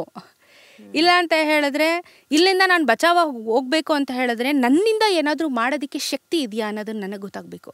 ಇಲ್ಲಾಂದ್ರೆ ಪಬ್ಲಿಕ್ ಯಾರಾದರೂ ಬಂದರೆ ನನ್ನನ್ನು ಕಾಪಾಡ್ತಾರ ಅನ್ನೋದೊಂದು ಯಾರು ಇಲ್ಲ. ಘಾಟ್ ಸೆಕ್ಷನ್ ಯಾರು ಇಲ್ಲ, ಅಂಗಡಿಯವನು ಬರಲೇ ಇಲ್ಲ. ಅವನಿಗೆ ಆಮೇಲೆ ಪೂಜೆ ಮಾಡಿದೆ ನಾನು. ಈ 4 ಜನ ಹಿಡಿದ್ರಲ್ಲ ನನ್ನನ್ನು, ನಾನೇನು ಮಾಡಿದೆ, ಫುಲ್ ಭಯ. ನಾನು ವಾಪಸ್ ಮನೆಗೆ ಹೋಗ್ಬೇಕು ಅನ್ನೋದೊಂದು ಭಯ ಶುರುವಾಯಿತು. ಅಪ್ಪ ಅಮ್ಮ ನಂಬಿ ಕಳಿಸಿದ್ದಾರೆ, ನಾನು ಅದೇ ಥರ ಜಾಗೃತರಾಗಿ ಮನೆಗೆ ಹೋಗಬೇಕು ಅಂತ. ನಾನೇನು ಮಾಡಿದೆ, ನನ್ನ ಹತ್ರ ಇದ್ದಿದ್ದ ಅಸ್ತ್ರ ಒಂದೇ ಬೂಟ್ಸ್ ದಮ್ದು ತುಂಬ ದೊಡ್ಡದಿರುತ್ತೆ, ಹೆವಿ ಇರುತ್ತೆ. ಅದರಿಂದ ಹಿಂದೆಗಡೆ ಒಂದು ಸೆನ್ಸಿಟಿವ್ ಪಾರ್ಟಿಗೆ ಜೋರಾಗಿ ಒದ್ಬಿಟ್ಟೆ. ಸೊ ಆ ಮೂಮೆಂಟ್ ಅವ್ನು ತುಂಬಾ ಟ್ರಿಗರ್ ಆಗ್ಬಿಟ್ಟ, ತುಂಬಾ ಪೈನ್ ಆಗುತ್ತಲ್ಲ, ಅವ್ನು ಜೋರಾಗಿ ಕಿರ್ಚಕ್ ಶುರು ಮಾಡ್ದ. ಅಷ್ಟೊತ್ತಿಗೆ ಇವ್ರು ನನ್ನನ್ನು ಬಿಟ್ರು. ಗೊತ್ತಾಯ್ತು ನಾನು ಎಲ್ಲರಿಗೂ ಹೊಡಿತೀನಿ ಅಂತ ಅವ್ನಿಗೆ ಗೊತ್ತಾಯ್ತು ಲಾಸ್ಟಿಗೆ. ಅಲ್ಲಿಂದ ಅವ್ರು ಓಡೋದ್ರು. ಇವರೆಲ್ಲ ಓಡೋಗಿ ಕಿರ್ಚ್ಕೊಳ್ಳೋ ಟೈಮಲ್ಲಿ ಅಂಗಡಿಯಿಂದ ಆಚೆ ಬಂದ ಅವನು. ನಾನು ಆಮೇಲೆ ಏನ್ ಮಾಡ್ತಾ ಇದ್ದೆ ಎಷ್ಟೊತ್ತು ಅಂತ ಕೇಳಿದೆ. ನಾನೆಲ್ಲ ರೆಕಾರ್ಡ್ ಮಾಡಿದ್ದೀನಿ, ಮುಂದೆ ಹೋಗಿ ಸ್ಟೇಷನ್ ಕಂಪ್ಲೇಂಟ್ ಕೊಡ್ತೀನಿ ಅಂತಂದೆ. ಇಲ್ಲ ಮೇಡಮ್, ಬೇಡ ಮೇಡಮ್, ಪ್ಲೀಸ್ ಮೇಡಮ್, ಹಂಗೆ ಹಿಂಗೆ ಅಂತ. ಬೇಕಂತ ಮಾಡಿರೋದಾ? ಯಾರಾದ್ರೂ ಟೂರಿಸ್ಟ್ಗಳು ಬಂದ್ರೆ ನೀವು ಈ ತರ ಅಟ್ಯಾಕ್ ಮಾಡಕ್ಕೆ ಕೂತ್ಕೊಂಡಿರ್ತೀರಾ? ಹೆಣ್ಮಕ್ಳು ಓಡಾಡ್ತಿರ್ತಾರೆ. ನಾಳೆ ನಾನು ಹಾಕ್ತೀನಿ ವಿಡಿಯೋ, ನಾನು ಇದೊಂದು ಜಾಗಕ್ಕೆ ಬಂದಿದ್ದೆ, ಈ ಜಾಗದಲ್ಲಿ ನನಗೆ ಹಿಂಗ. ನಾಳೆ ಯಾರಾದ್ರೂ ಒಂದು ಹೆಣ್ಮಗು ಬಂದ್ರೆ ನೀವು ಇದೇ ತರ ಮಾಡ್ತೀರಾ? ಅಥವಾ ಗಂಡು ಮಕ್ಳು ಬಂದ್ರೆ ಇದೇ ತರ ಮಾಡ್ತೀರಾ? ನಿಮ್ಮನ್ನ ನಂಬ್ಕೊಂಡು ನಾವು ಬೇರೆ ಜಾಗಗಳಿಗೆ ಬಂದಾಗ ನಮ್ಮೋರು ತಮ್ಮೋರು ಅಂತ ಇರ್ತಾರೆ ಅಂತ ಹೇಳಿ ನಂಬಿಕೆ ಮೇಲೆ ನಾವು ಟ್ರಾವೆಲ್ ನ ಮಾಡ್ತೀವಿ. ಈ ತರ ಒಂದು ಕಹಿ ಘಟನೆ ದೇಶದ ಊರಲ್ಲೇ ನಡೆದಿರುವಂತ, ಇಲ್ಲ ನಮ್ಮ ಕರ್ನಾಟಕದಲ್ಲಿ ನಡೆದಿಲ್ಲ, ಇದು ಬೇರೆ ಯಾವ್ದೋ ಜಾಗದಲ್ಲಿ ನಡೆದಿದ್ದು. ಸೊ ಅಫ್ಕೋರ್ಸ್ ಇವಾಗ ನಾವ್ ಎಲ್ಲೇ ಹೋದ್ರು ಒಂದು ನಮ್ ಇಂಡಿಯನ್ಸ್ ಅನ್ನೋದ್ರಲ್ಲೇ ಒಂದು ಬಾಂಧವ್ಯ ಇದೆ ನಮ್ಮ ಹತ್ರ. ಇವತ್ತಲ್ಲ ನಾಳೆ ಯಾರೋ ಒಬ್ರು ಕೈ ಹಿಡಿತಾರೆ, ಕಾಪಾಡ್ತಾರೆ ಅನ್ನೋದು ಭರವಸೆ ಇರುತ್ತೆ ನಮಗೆ. ಆ ಭರವಸೆನೆ ಕಳ್ದೋಯ್ತು ನನಗವತ್ತು. ಯಾರು ಬರಲ್ಲ, ನಿನ್ನ ನೀನೇ ಕಾಪಾಡ್ಕೋಬೇಕು. ನಿನ್ನ ವಿಲ್ ಪವರೇ ನಿನ್ನ ಕಾಪಾಡುತ್ತೆ. ಆ ವಿಲ್ ಪವರೇ ಸ್ವಾತಿನ ಕಾಪಾಡಿ ಇವತ್ತು ಕೂತು ಆ ಘಟನೆ ಬಗ್ಗೆ ಒಂದು ಅವೇರ್ನೆಸ್ ಕ್ರಿಯೇಟ್ ಮಾಡಿದ್ದೀರಾ ಫಾರ್ ಫೆಲೋ ಕೋ ರೈಡರ್ಸ್. ಯಾರೇ ಹೆಣ್ಮಕ್ಳು ಹೊರಗಡೆ ಹೋದಾಗ ರೈಡಿಂಗ್ ಗೆ ಯಾವ ರೀತಿ ಅವ್ರನ್ನ ಅವರು ಪ್ರೊಟೆಕ್ಟ್ ಮಾಡಬೇಕು ಅಂತ. ಯಾಕಂದ್ರೆ ನಮ್ ಕತೆ ಹೇಳಿದಾಗ ಇನ್ನೊಬ್ಬರಿಗೆ ಅದು ಇನ್ಸ್ಪೈರ್ ಆಗುತ್ತೆ. ಅಬ್ಸಲ್ಯೂಟ್ಲಿ. ತುಂಬಾ ಜನ ತುಂಬಾ ತರ ಈ ತರ ಸೆಕ್ಷುವಲ್ ಹರಾಸ್ಮೆಂಟ್ ಗಳಾಗಿರ್ಬೋದು ಅಥವಾ ಕೆಲವೊಂದು ವಿಚಾರಗಳಿಗೆ ಒಳಗೊಂಡಿರ್ತಾರೆ. ಮಾತಾಡ್ದಾಗ್ಲೇ ನನ್ ಕತೆ ಒಬ್ರಿಗೆ ಗೊತ್ತಾಗುತ್ತೆ, ಓ ಅಕ್ಕ ಹೇಳ್ತಾ ಇದಾರೆ, ಅವ್ರ ಕತೆ ಹೇಳಿದಾಗ ನಂದು ಏನೋ ನನಗೂ ಏನೋ ಪ್ರಾಬ್ಲಮ್ ಆಗಿದೆ ಅಂತ ಹೇಳಿದಾಗ ಆಕೆನೂ ಓಪನ್ ಅಪ್ ಆಗ್ತಾಳೆ. ಇದರಿಂದ ಸಮಾಜ ಬದಲಾಗುತ್ತೋ ಇಲ್ವೋ ನನಗೆ ಗೊತ್ತಿಲ್ಲ. ನಾನು ಖಂಡಿತ ಪ್ರಯತ್ನ ಮಾಡ್ತಾ ಇದ್ದೀನಿ, but hope for the best. How sweet. Swathi ಇಷ್ಟು ಸಣ್ಣ ವಯಸ್ಸಿಗೆ ಈ ಒಂದು ಅವೇರ್ನೆಸ್ ತಗೊಂಡು, ಈ ಅವೇರ್ನೆಸ್ನಾಗ ಎಲ್ಲರಿಗೂ ಒಂದು it is not about bike ರೈಡರ್ಸ್ಗೆ ಅಂತಾನೆ ಅಲ್ಲ, ಪ್ರತಿಯೊಂದು ಹೆಣ್ಮಗುಗೂ ನೀವೊಂದು ಅವೇರ್ನೆಸ್ ಕ್ರಿಯೇಟ್ ಮಾಡ್ತಾ, ಹೆಣ್ಮಗು ಗಂಡ್ಮಗು ಇಬ್ಬರಿಗೂ ಒಂದು ಅವೇರ್ನೆಸ್ ನ ಕ್ರಿಯೇಟ್ ಮಾಡ್ತಾ ಇದ್ದೀರಾ. ಸೊ ಕಹಿ ಸಿಹಿ ಜೀವನ ಅನ್ಸುತ್ತೆ. ಸೊ ಕಹಿ ಇರೋದೇನ್ ಮಾಡುತ್ತೆ ನಿಮ್ಗೆ ಒಂದು ಓಕೆ ನಾನು ಹೀಗಿರ್ಬೇಕು ಅನ್ನೋ ಒಂದು ಶಕ್ತಿನೂ, ನಿಮ್ ಶಕ್ತಿ ಗೊತ್ತಾಗದೆ ಒಂದು ಕಹಿ ಘಟನೆ ನಡೆದಾಗ, ಆ ಕಹಿ ಘಟನೆಯಿಂದ ಹೊರಗಡೆ ಬಂದಾಗ. ಇದನ್ನ ಕೇಳುವಾಗ ಸ್ವಾತಿ, ಅಫ್ಕೋರ್ಸ್ ಇದಕ್ಕೆ ಮುಂಚೆ ಮಾತಾಡುವಾಗ ನೀವು ಪೀರಿಯಡ್ಸ್ ಬಗ್ಗೆ ಮಾತಾಡ್ತಿದ್ರಿ.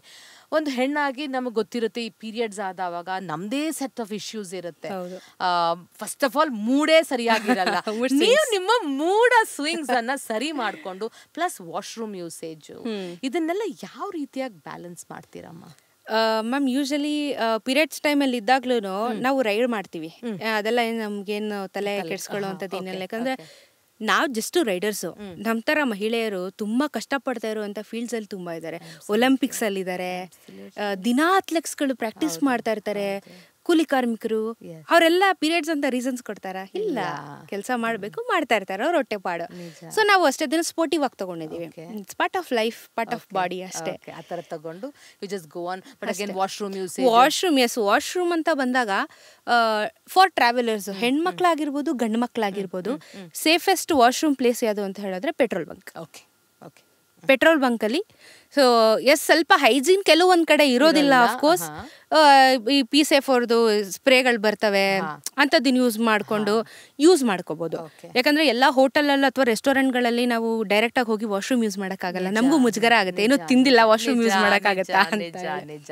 ಸೊ ಬಟ್ ಐ ಥಿಂಕ್ ಅದ್ರದ್ದು ಗವರ್ಮೆಂಟ್ ಒಂದ್ ಸ್ವಲ್ಪ ಸ್ಟೆಪ್ಸ್ ತಗೊಂಡು ಇದನ್ನು ಕೊಡ್ಬೇಕು ಎಲ್ಲ ಹೆಣ್ಮಕ್ಳಿಗೆ ಅಂತಾನೆಲ್ಲ ವಾಶ್ರೂಮ್ ಯೂಸ್ ಮಾಡಕ್ಕೆ.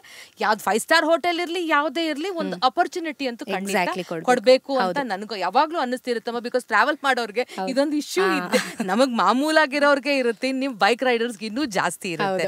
ಇದನ್ನ ಕೇಳುವಾಗ ಇನ್ನೊಂದು ಕ್ವೆಶನ್ ಕೇಳ್ಬಿಡ್ತೀನಿ. All about cause rides.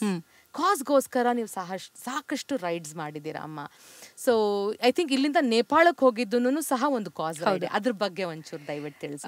First ಮಾಡಿದ್ದು ಮಹಿಳೆಯರ ಭಯಮುಕ್ತ ಕರ್ನಾಟಕ ಅಂತ ಹೇಳ್ಬಿಟ್ಟು 31 ಡಿಸ್ಟ್ರಿಕ್ಟ್ಸ್ನ 35 ಡೇಸ್ ಅಲ್ಲಿ ರೈಡ್ ಮಾಡಿದ್ದು.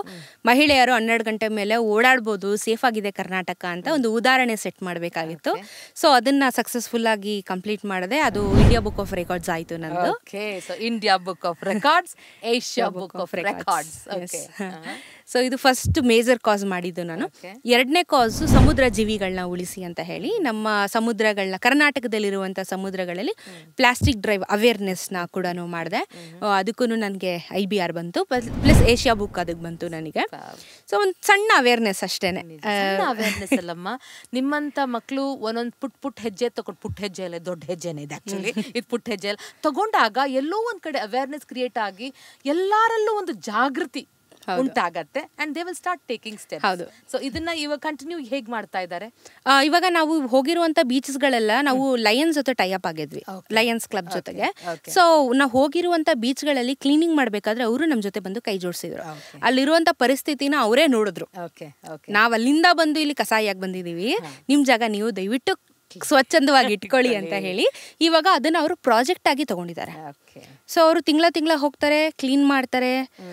ಅಲ್ಲಿರುವಂತ AC ಅಥವಾ ಯಾರೋ ಸರ್ಕಾರ ಸಂಬಂಧಪಟ್ಟಿರೋರು ಅವರಿಗೆ ರಿಪೋರ್ಟ್ನ ಸಲ್ಲಿಸ್ತಾ ಇರ್ತಾರೆ. ಸೊ ಒಂದು ಸ್ಮಾಲ್ ಸ್ಟೆಪ್ಪು ಇವತ್ತು ಒಂದ್ ಸ್ವಲ್ಪ ಸಮುದ್ರನ ಕ್ಲೀನ್ ಆಗಿ ಇಟ್ಕೊಳ್ಳಿ. ಯಾಕಂದ್ರೆ ಆಕ್ಸಿಜನ್ 90% ಬೀಚಿಂದ ಬರ್ತಾ ಇದೆ ನಮಗೆ. ಸೊ ಇವಾಗ ಇರುವಂತ ವ್ಯವಸ್ಥೆಗಳಲ್ಲಿ ನಮಗೆ ಆಕ್ಸಿಜನ್ ಲೆವೆಲ್ ತುಂಬಾ ಬೇಕು, ಪ್ಯೂರ್ ಆಕ್ಸಿಜನ್ ಬೇಕಾಗಿದೆ. ಸೊ ಒಂದ್ ಸಣ್ಣ ಹೆಜ್ಜೆ ಈ ಸಣ್ಣ ಹೆಜ್ಜೆ ಇನ್ನೂ ಹೆಚ್ಚು ಹೆಚ್ಚು ಹೆಜ್ಜೆಗಳನ್ನ ಕ್ರಿಯೇಟ್ ಮಾಡಿ ಒಂದು ಈ ಅವೇರ್ನೆಸ್ ಪ್ರತಿಯೊಂದು ಜಾಗದಲ್ಲೂ, ಸಮುದ್ರ ಒಂದ್ ಕಡೆ ಅಂದ್ರೆ ಪ್ರತಿಯೊಂದು ಜಾಗದಲ್ಲೂ ಕ್ರಿಯೇಟ್ ಹೋಗ್ಲಿ ಅನ್ನೋ ಆಸೆ ನನಗೂ ಇದೆ. ಅಂಡ್ ಅದ್ರಲ್ಲಿ ನಾನು ಒಂದು ಸಣ್ಣ ನನ್ ಕಡೆಯಿಂದ ಏನ್ ಮಾಡಕ್ ಸಾಧ್ಯನೋ ಚಿಕ್ಕ ಪುಟ್ಟ ಮನೆ ಸುತ್ತಮುತ್ತಲು ನಾವು ನೋಡ್ಕೊಂಡು ಮಾಡ್ಕೊಳ್ತಾ ಇದೀವಿ. ಸೊ ಇದನ್ನ ಕೇಳುವಾಗ ಅಫ್ಕೋರ್ಸ್ ಸ್ವಾತಿನ್ ಕೇಳಕ್ಕೆ ಒಂದಲ್ಲ, ಎರಡಲ್ಲ, 10 ಅಲ್ಲ, 100 ಅಲ್ಲ, ಎಷ್ಟೊಂದು ಪ್ರಶ್ನೆಗಳಿದೆ. ಆದ್ರೆ ಏನಾಗತ್ತೆ, ಸಮಯದ ಅಭಾವ ಇರೋದ್ರಿಂದ ಇವಾಗ ಆಕ್ಚುಲಿ ನೇಪಾಳ ರೈಡ್ ನೇಪಾಳದ ರೈಡ್ ಬಗ್ಗೆ ಹೇಳಿ. ಸೊ ಇನ್ನೊಂದು ಕಾಸ್ ರೈಡ್ ಮಾಡಿದ್ದು Nepal raid, stop sexual violence ಅಂತ ಹೇಳಿ. ನಂದೇ ಕತೆ ಇದೆ, ನಾನೇ ಒಂದು ಸ್ಫೂರ್ತಿ ಆಗ್ಬೇಕು ಅಂತ ಹೇಳಿ ಇಡೀ ನಮ್ಮ ಆಲ್ಮೋಸ್ಟ್ ಇಂಡಿಯಾ ಮುಕ್ಕಾಲ್ವಾಗ ಕವರ್ ಆಯ್ತು. ಇಲ್ಲಿಂದ ನೇಪಾಳಕ್ಕೆ ಹೋದೆ, ಅಲ್ಲಿ ಎಲ್ಲ ಅವೇರ್ನೆಸ್ಗಳು, ಕಾಲೇಜು, ಸ್ಕೂಲ್ಗಳು, ಆಮೇಲೆ ಗಾರ್ಮೆಂಟ್ಸ್ಗಳು ಇವ್ರ ಜೊತೆ ಎಲ್ಲ ಕನೆಕ್ಟ್ ಆಗಿ ನಮ್ದು ಒಂದು ಸ್ಪೀಚು ಅವೇರ್ನೆಸ್ ಎಲ್ಲ ಕೊಟ್ಟು ಅಲ್ಲಿಂದ ನೇಪಾಳ ಎಲ್ಲ ನೋಡ್ಕೊಂಡು ಅಲ್ಲಿಂದ ವಾಪಸ್ ಬಂದ್ವಿ. ಇದು ಕೂಡ ಇಂಡಿಯಾ ಬುಕ್ ಆಫ್ ರೆಕಾರ್ಡ್ಸ್ ಆಯ್ತು. I think book of records ಒಂದು ಗ್ರೇಟ್ ಅಚೀವ್ಮೆಂಟ್. ಆದರೆ ಅದ್ರ ಹಿಂದೆ ಇರೋ ಕಾಸ್ ಮಾತಾಡುತ್ತೆ ಸ್ವಾತಿ ಏನು ಅಂತ. ಅವ್ರ ಮನಸ್ಸಲ್ಲಿರೋ ಭಾವನೆ, ಒಂದು ಹೆಣ್ಮಗುವಿನ ಬಗ್ಗೆ ಆಗಲಿ ಅಥವಾ ಒಬ್ಬ ಮಾನವನ ಬಗ್ಗೆ ಅವ್ರಿಗಿರೋ ಏನೋ ಒಂದು ಭಾವನೆ ಇದೆ ಅಂತ ಖಂಡಿತವಾಗ್ಲೂ ಅರ್ಥ ಆಗುತ್ತೆ. ಆ್ಯಕ್ಚುಲಿ ಸುಮಾರು ವಿಷಯ ನಿಮ್ಮನ್ನು ಕೇಳಬೇಕು, ಬಟ್ ಆ್ಯಕ್ಚುಲಿ ಅಮ್ಮನ್ ಮಾತಾಡಿಸ್ಬೇಕು ಅನ್ನೋ ಆಸೆ ಬಹಳಷ್ಟು ಇರೋದ್ರಿಂದ ಒಂದು ಸ್ವಲ್ಪ ಲೈಟ್ ಹಾರ್ಟೆಡ್ ಕ್ವೆಶನ್ಸ್ ಒಂದು 2 ಕೇಳ್ಬಿಡ್ತೀನಿ. ಸ್ವಾತಿಗೆ ಭಯ ಆಗತ್ತಾ? ಭಯದಿಂದ ಪಾಠ ಕಲ್ತಿದ್ದೀನಿ, ಇವಾಗ ಸದ್ಯಕ್ಕೆ ಭಯ ಇಲ್ಲ. ಓಕೆ. ಸ್ವಾತಿಗೆ ಅಡುಗೆ ಮಾಡಕ್ ಬರುತ್ತಾ? ಖಂಡಿತವಾಗ್ಲೂ ಬರುತ್ತೆ, ಬನ್ನಿ ಮಾಡ್ಕೊಡ್ತೀನಿ. ಓಕೆ. ನಿಮ್ ಫೇವ್ರೆಟ್ ಡಿಶ್? ನನಗೆ ಬೇಳೆ ಸಾರು, ಅನ್ನ, ಕೋಸಂಬರಿ. ನಂಗೂ ಅದೇ ಇಷ್ಟ ಆಯ್ತಮ್ಮ. ನಿಮಗೆ ಯಾರಾದರೂ ರೋಲ್ ಮಾಡೆಲ್ ಅಂದ್ರೆ ನಿಮ್ಗೆ ಓಕೆ ನಾನು ವಾಟ್ ರೋಲ್ ಮಾಡೆಲ್ ಅಂದ್ರೆ ಇವ್ರಂತ ಆಗ್ಬೇಕು ಅನ್ನೋದೇಂತಿಲ್ಲ, ನಂಗೆ ಬಹಳ ಪ್ರೇರಣೆ ಕೊಟ್ಟಿರೋದು ಅಂತಂದ್ರೆ ಒಂದು ಅಪ್ಪ ಅಮ್ಮ ಡೆಫಿನೆಟ್ ಅವರೇನೇನೆ ನನ್ನ ಪ್ರಕಾರ ಅವರೇ. Okay, super. ಓಕೆ, ನಿಮ್ಮ ಫೇವರೆಟ್ ಕನ್ನಡ ಸಿನಿಮಾ ಎಲ್ಲ ನೋಡ್ತೀನಿ ನಾನು. ಯಾವ್ದಾದ್ರು ಒಂದು ಫೇವರೆಟ್? ಮುಂಗಾರು ಮಳೆ ತುಂಬಾ ಇಷ್ಟ. ಓಕೆ, ಇವಾಗ ಕೇಳುವಾಗ ಹೇಳ್ಬೇಕು, ನೀವು ರೀಸೆಂಟ್ ಆಗಿ ಒಂದು ಹಾಡು ಹಾಕಿದಿರ, ಈ ಟಚ್ ಏನೋ ಇದೆ. ನನ್ನ ರೀಲ್ಸ್ ಎಲ್ಲ ತುಂಬಾ ಫಾಲೋ ಮಾಡ್ತಾರೆ ಇವರು, ಯಾಕಂದ್ರೆ ಅರ್ಥ ಮಾಡ್ಕೋಬೇಕು ನನ್ ಗೆಸ್ಟ್ ಅಂದ್ರೆ ಫಾಲೋ ಮಾಡ್ಬೇಕಲ್ವಾ. ಕಣ್ಣಂಚಲಿ ಸುಳಿ ಮಿಂಚಿದೆ. ಸೊ ಈ ಒಂದು ಸುಳಿ ಮಿಂಚು ಅಥವಾ ಒಂದು ಜೀವನದ ಸಂಗಾತಿ ಯಾವ ಕಾಲಕ್ಕೆ ಬರ್ತಾರೋ ಆ ಕಾಲಕ್ಕೆ ಬರುವಾಗ ನಿಮಗೆ ಇಷ್ಟ ಇರುವಂತ ಒಂದು ಗುಣ ಅವರಲ್ಲಿ ಇರಲೇಬೇಕು ಅಂದ್ರೆ ಯಾವ್ದಮ್ಮ? Travelling. Traveling is something that you really cherish and he should be a traveler. ನಿಮ್ಮನ್ನು ಎನ್ಕರೇಜ್ ಮಾಡಬೇಕು, ಅವರು ನಿಮ್ ಜೊತೆಲಿ ಹೆಜ್ಜೆಗೆ ಹೆಜ್ಜೆ ಹಾಕೊಂಡು, ಜೊತೆಗೆ ಕನ್ನಡಿಗರಾಗಿರ್ಬೇಕು. ಸೂಪರ್. ಈ ಕನ್ನಡತಿಯ ಮಾತನ್ನು ಎಲ್ರು ಕೇಳಿದ್ದೀರಾ, ಬಟ್ ವೈಂಡ್ ಅಪ್ ಮಾಡಕ್ ಮುಂಚೆ ಸ್ವಾತಿ ಥ್ಯಾಂಕ್ಸ್ ಹೇಳೋಣ ವಿತ್ ನಾಗು. ನಾನು ಯಾವಾಗ್ಲೂ ಅನ್ಕೊಳ್ತಿರ್ತೀನಿ ನನ್ನ ಜೀವನದಲ್ಲಿ ಬಹಳ ಬಹಳ ಬಹಳ ಥ್ಯಾಂಕ್ಫುಲ್ ಅಮ್ಮ. ಎಲ್ರಿಗೂ ತಂದೆ ತಾಯಿಂದ ಹಿಡಿದು ಪ್ರತಿಯೊಬ್ಬರು ನಮ್ಮನ್ನ ಒಂದಲ್ಲ ಒಂದು ಮೆಟ್ಲು ಹತ್ತಿಸ್ಕೊಂಡು ಬರ್ತಿರ್ತಾರೆ. ನೀವು ನಮ್ಮ ಶೋ ಮುಖಾಂತರ ಯಾರಿಗೆ ಥ್ಯಾಂಕ್ ಮಾಡಕ್ ಇಷ್ಟಪಡ್ತೀರಾ? ನನ್ನ ತಂದೆ ತಾಯಿಗೇನೆ ನಾನು ಥ್ಯಾಂಕ್ ಯು ಹೇಳಕ್ಕೆ ಇಷ್ಟಪಡ್ತೀನಿ. ಜೊತೆಗೆ ನನ್ನ ಭೀಮನಿಗೆ ಯಾಕಂದರೆ ಅವನಿಲ್ಲ ಅಂತ ಹೇಳಿದ್ರೆ ಇವತ್ತು ಈ ಸ್ವಾತಿ ಇಷ್ಟು ಗುರ್ತಿಸ್ಕೊಳ್ಳೋಕೆ ಸಾಧ್ಯ ಆಗ್ತಿರ್ಲಿಲ್ಲ.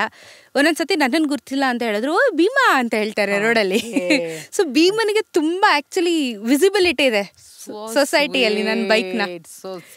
ಸೊ ಭೀಮಾ ನನ್ನ ತಂದೆ ತಾಯಿ ಹಾಗೆ ನಮ್ಮ ಮನೆಯಲ್ಲಿರುವಂಥ ಮುದ್ದು ಬೆಕ್ಕು ಪ್ರಾಣಿಗಳಿಗೆ. So cute. ಇವರ ಮನಸ್ಸು ಹೇಗಿದೆ ಅಂತ ಎಲ್ರಿಗೂ ಅರ್ಥ ಆಗುತ್ತೆ. Thank you so much Swathi, ನಮ್ಮ ಶೋಗ್ ಬಂದಿದ್ದಕ್ಕೆ. ನಿಮ್ಮ ಒಂದು ಜೀವನವನ್ನ, ಒಂದು ತುಣುಕುಗಳೇ ಆಗ್ಲಿ, ನಿಮ್ಮ ಜೀವನವನ್ನ ನಮ್ಮ ಜೊತೆಲಿ ಹಂಚ್ಕೊಂಡಿದ್ದಕ್ಕೆ ನಮ್ಮ ನೋಡುಗರಿಗೆ I think it is going to be a ಹಬ್ಬ. ಖಂಡಿತವಾಗ್ಲೂ ಒಂದು ಫೆಸ್ಟಿವಲ್ ತರ ಇರುತ್ತೆ. So thank you so very much. ನಿಮಗೂ ಕೂಡ ಧನ್ಯವಾದಗಳು. ಹಾಗೇನೆ ಎಲ್ಲ ಕನ್ನಡಿಗರು ದಯವಿಟ್ಟು ಒಟ್ಟಾಗಿರೋಣ, ಕನ್ನಡ ಯೂಟ್ಯೂಬರ್ಸ್ ಕೂಡ ಒಟ್ಟಾಗಿರೋಣ, ಕನ್ನಡ ಮಾತನಾಡಿ ಕನ್ನಡನ ಉಳಿಸುವಂಥ ಪ್ರಯತ್ನನ ಮಾಡೋಣ. Thank you so much. Thank you ma'am. Thank you. ಈಗ ನಮ್ಮ ಜೊತೆಲಿದ್ದಾರೆ ಆ ದಿಟ್ಟ ಕನ್ನಡ ಹೆಣ್ಣಿನ ದಿಟ್ಟ ತಾಯಿ ಆರತಿ ರಾವ್ ಅವ್ರ ಹತ್ರ ಖಂಡಿತವಾಗ್ಲೂ ತಿಳ್ಕೊಬೇಕಲ್ವಾ, ಅವ್ರಿಗೆ ಎಲ್ಲಿ ಇಷ್ಟು ಧೈರ್ಯ ಇದೆ ಮಗಳು ಒಬ್ಳೇ ಮಗಳನ್ನ ಕಳಿಸ್ಲಿಕ್ಕೆ. ಇದನ್ನೆಲ್ಲ ಅವ್ರ ಹತ್ರನೇ ತಿಳ್ಕೊಳ್ಳೋಣ. ನಮಸ್ಕಾರ ಅಮ್ಮ, ಥ್ಯಾಂಕ್ ಯು ಬಂದಿದ್ದಕ್ಕೆ. ನಿಮ್ಗೂ ತುಂಬಾ ಥ್ಯಾಂಕ್ಸ್ ಕರೆದಿದ್ದಕ್ಕೆ. ಅಮ್ಮ ಆಕ್ಚುಲಿ ನಂಗೆ ನಿಮ್ಮನ್ನ ಕರಿಬೇಕು, ನಿಮ್ಮನ್ನ ಮಾತಾಡಿಸ್ಲೇಬೇಕು ಅಂತ ಬಹಳ ಆಸೆ ಇತ್ತು. ಸ್ವಾತಿನ ಕರೆದ ತಕ್ಷಣನೇ ಮನ್ಸಲ್ಲಿ ಬಂತು, ಇಲ್ಲ ಅಮ್ಮನ್ನು ಮಾತಾಡಿಸ್ಬೇಕು. ಯಾಕಂದ್ರೆ ಅಷ್ಟು ಧೈರ್ಯ ತುಂಬಕ್ಕೆ, ಅಷ್ಟು ಒಂದು ಪ್ರೇರಣೆ ಕೊಡ್ಲಿಕ್ಕೆ ಹೇಗ್ ಸಾಧ್ಯ ಆಯ್ತಮ್ಮ ನಿಮ್ಗೆ? ನಿಜವಾಗ್ಲೂ ನನ್ನ ಮಗಳು ತಾಯಿ ಅಂತ ಹೇಳ್ಕೊಳಕ್ಕೆ, ಸ್ವಾತಿಯವ್ರ ಅಮ್ಮ ಅಂತ ಹೇಳ್ಕೊಂಡ್ರೆ ನಂಗೆ ತುಂಬ ಹೆಮ್ಮೆ ಅನಿಸುತ್ತೆ. ಯಾಕೆಂದರೆ ನಮ್ಮ ತಂದೆ ತಾಯಿಗಳು ನಾವೇನಾರ ಮಕ್ಳಿಗೆ ಹೇಳಿದ್ರೆ ಅವರು ನೆರವೇರಿಸ್ತಾರೆ ಈ ಕಾಲದಲ್ಲಿ ಅನ್ನೋದು 100ಗೆ 100% ಡೌಟ್ ಇರುತ್ತೆ. ಯಾಕಂದರೆ ಅವ್ರು ಹೇಳ್ದಂಗೆ ನಾವು ಕೇಳ್ತಾ ಇರ್ತೀವಿ, ನಾವು ಹೇಳ್ದಂಗೆ ಅವ್ರು ಕೇಳ್ತಿರ್ತೀವಿ. ಬಟ್ 100% ಅಚೀವ್ಮೆಂಟು ಪೇರೆಂಟ್ಸ್ನ ಮಾಡ್ತಾರೆ ಅನ್ನೋದನ್ನ ನನ್ನ ಮಗಳೇ ಸಾಕ್ಷಿಯಾಗಿದ್ದಾಳೆ. ನಿಜವಾಗ್ಲೂ ಇಂಥ ಮಗಳು ಬೇಕು ನಮಗೆ, ಸಮಾಜಕ್ಕೂ ಬೇಕು, ಪರಿಸರಕ್ಕೆ ಬೇಕು, ಇಂಥ ತಂದೆ ತಾಯಿಗಳಿಗೂ ಅಂತ ಮಗಳು ಬೇಕು. 10 ಮಕ್ಕಳೆತ್ತಿ ಚೆನ್ನಾಗಿಲ್ಲ, ಅಯ್ಯೋ ನನ್ನ ಮಕ್ಳು ಹಂಗಂತೆ ಒಬ್ರಿಗೆ ಇದೆ ಪ್ರಾಬ್ಲಮ್ ಅನ್ನೋದಕ್ಕಿಂತ ಒಂದ್ ಹೆತ್ತಿ ಸಮಾಜಕ್ಕೆ ಉದಾಹರಣೆ ಆಗ್ಬೇಕು. ಅಂತ ಮಾತಾಡಿದ್ರಿ ಅಮ್ಮ, ಇದಕ್ಕೆ I think big round of applause. ಯಾಕಂದ್ರೆ ಒಂದು ಮಗಳಿದ್ರು ಸಾಕು, ಸಮಾಜಕ್ಕಾಗಿ ನನ್ನ ಮಗಳನ್ನ ಬಿಟ್ಕೊಟ್ಟಿದೀನಿ ಅಂತ ಹೇಳುವಂತ ದಿಟ್ಟ ತಾಯಿ ನೀವು. ನಿಮ್ಮನ್ನ ಇದನ್ನ ಕೇಳುವಾಗ ಅಮ್ಮ ನಾನೊಂದು ಪ್ರಶ್ನೆ ಕೇಳ್ಬೇಕು. ನಿಮ್ಮ ಮನ್ಸಿಗೆ ಯಾಕೆ ಸ್ವಾತಿಗ್ ಬೈಕ್ ಕೊಡ್ಸ್ಬೇಕು ಅಂತ ಅನಿಸ್ತು ಅವಳ ಬರ್ತ್ಡೇಗೆ?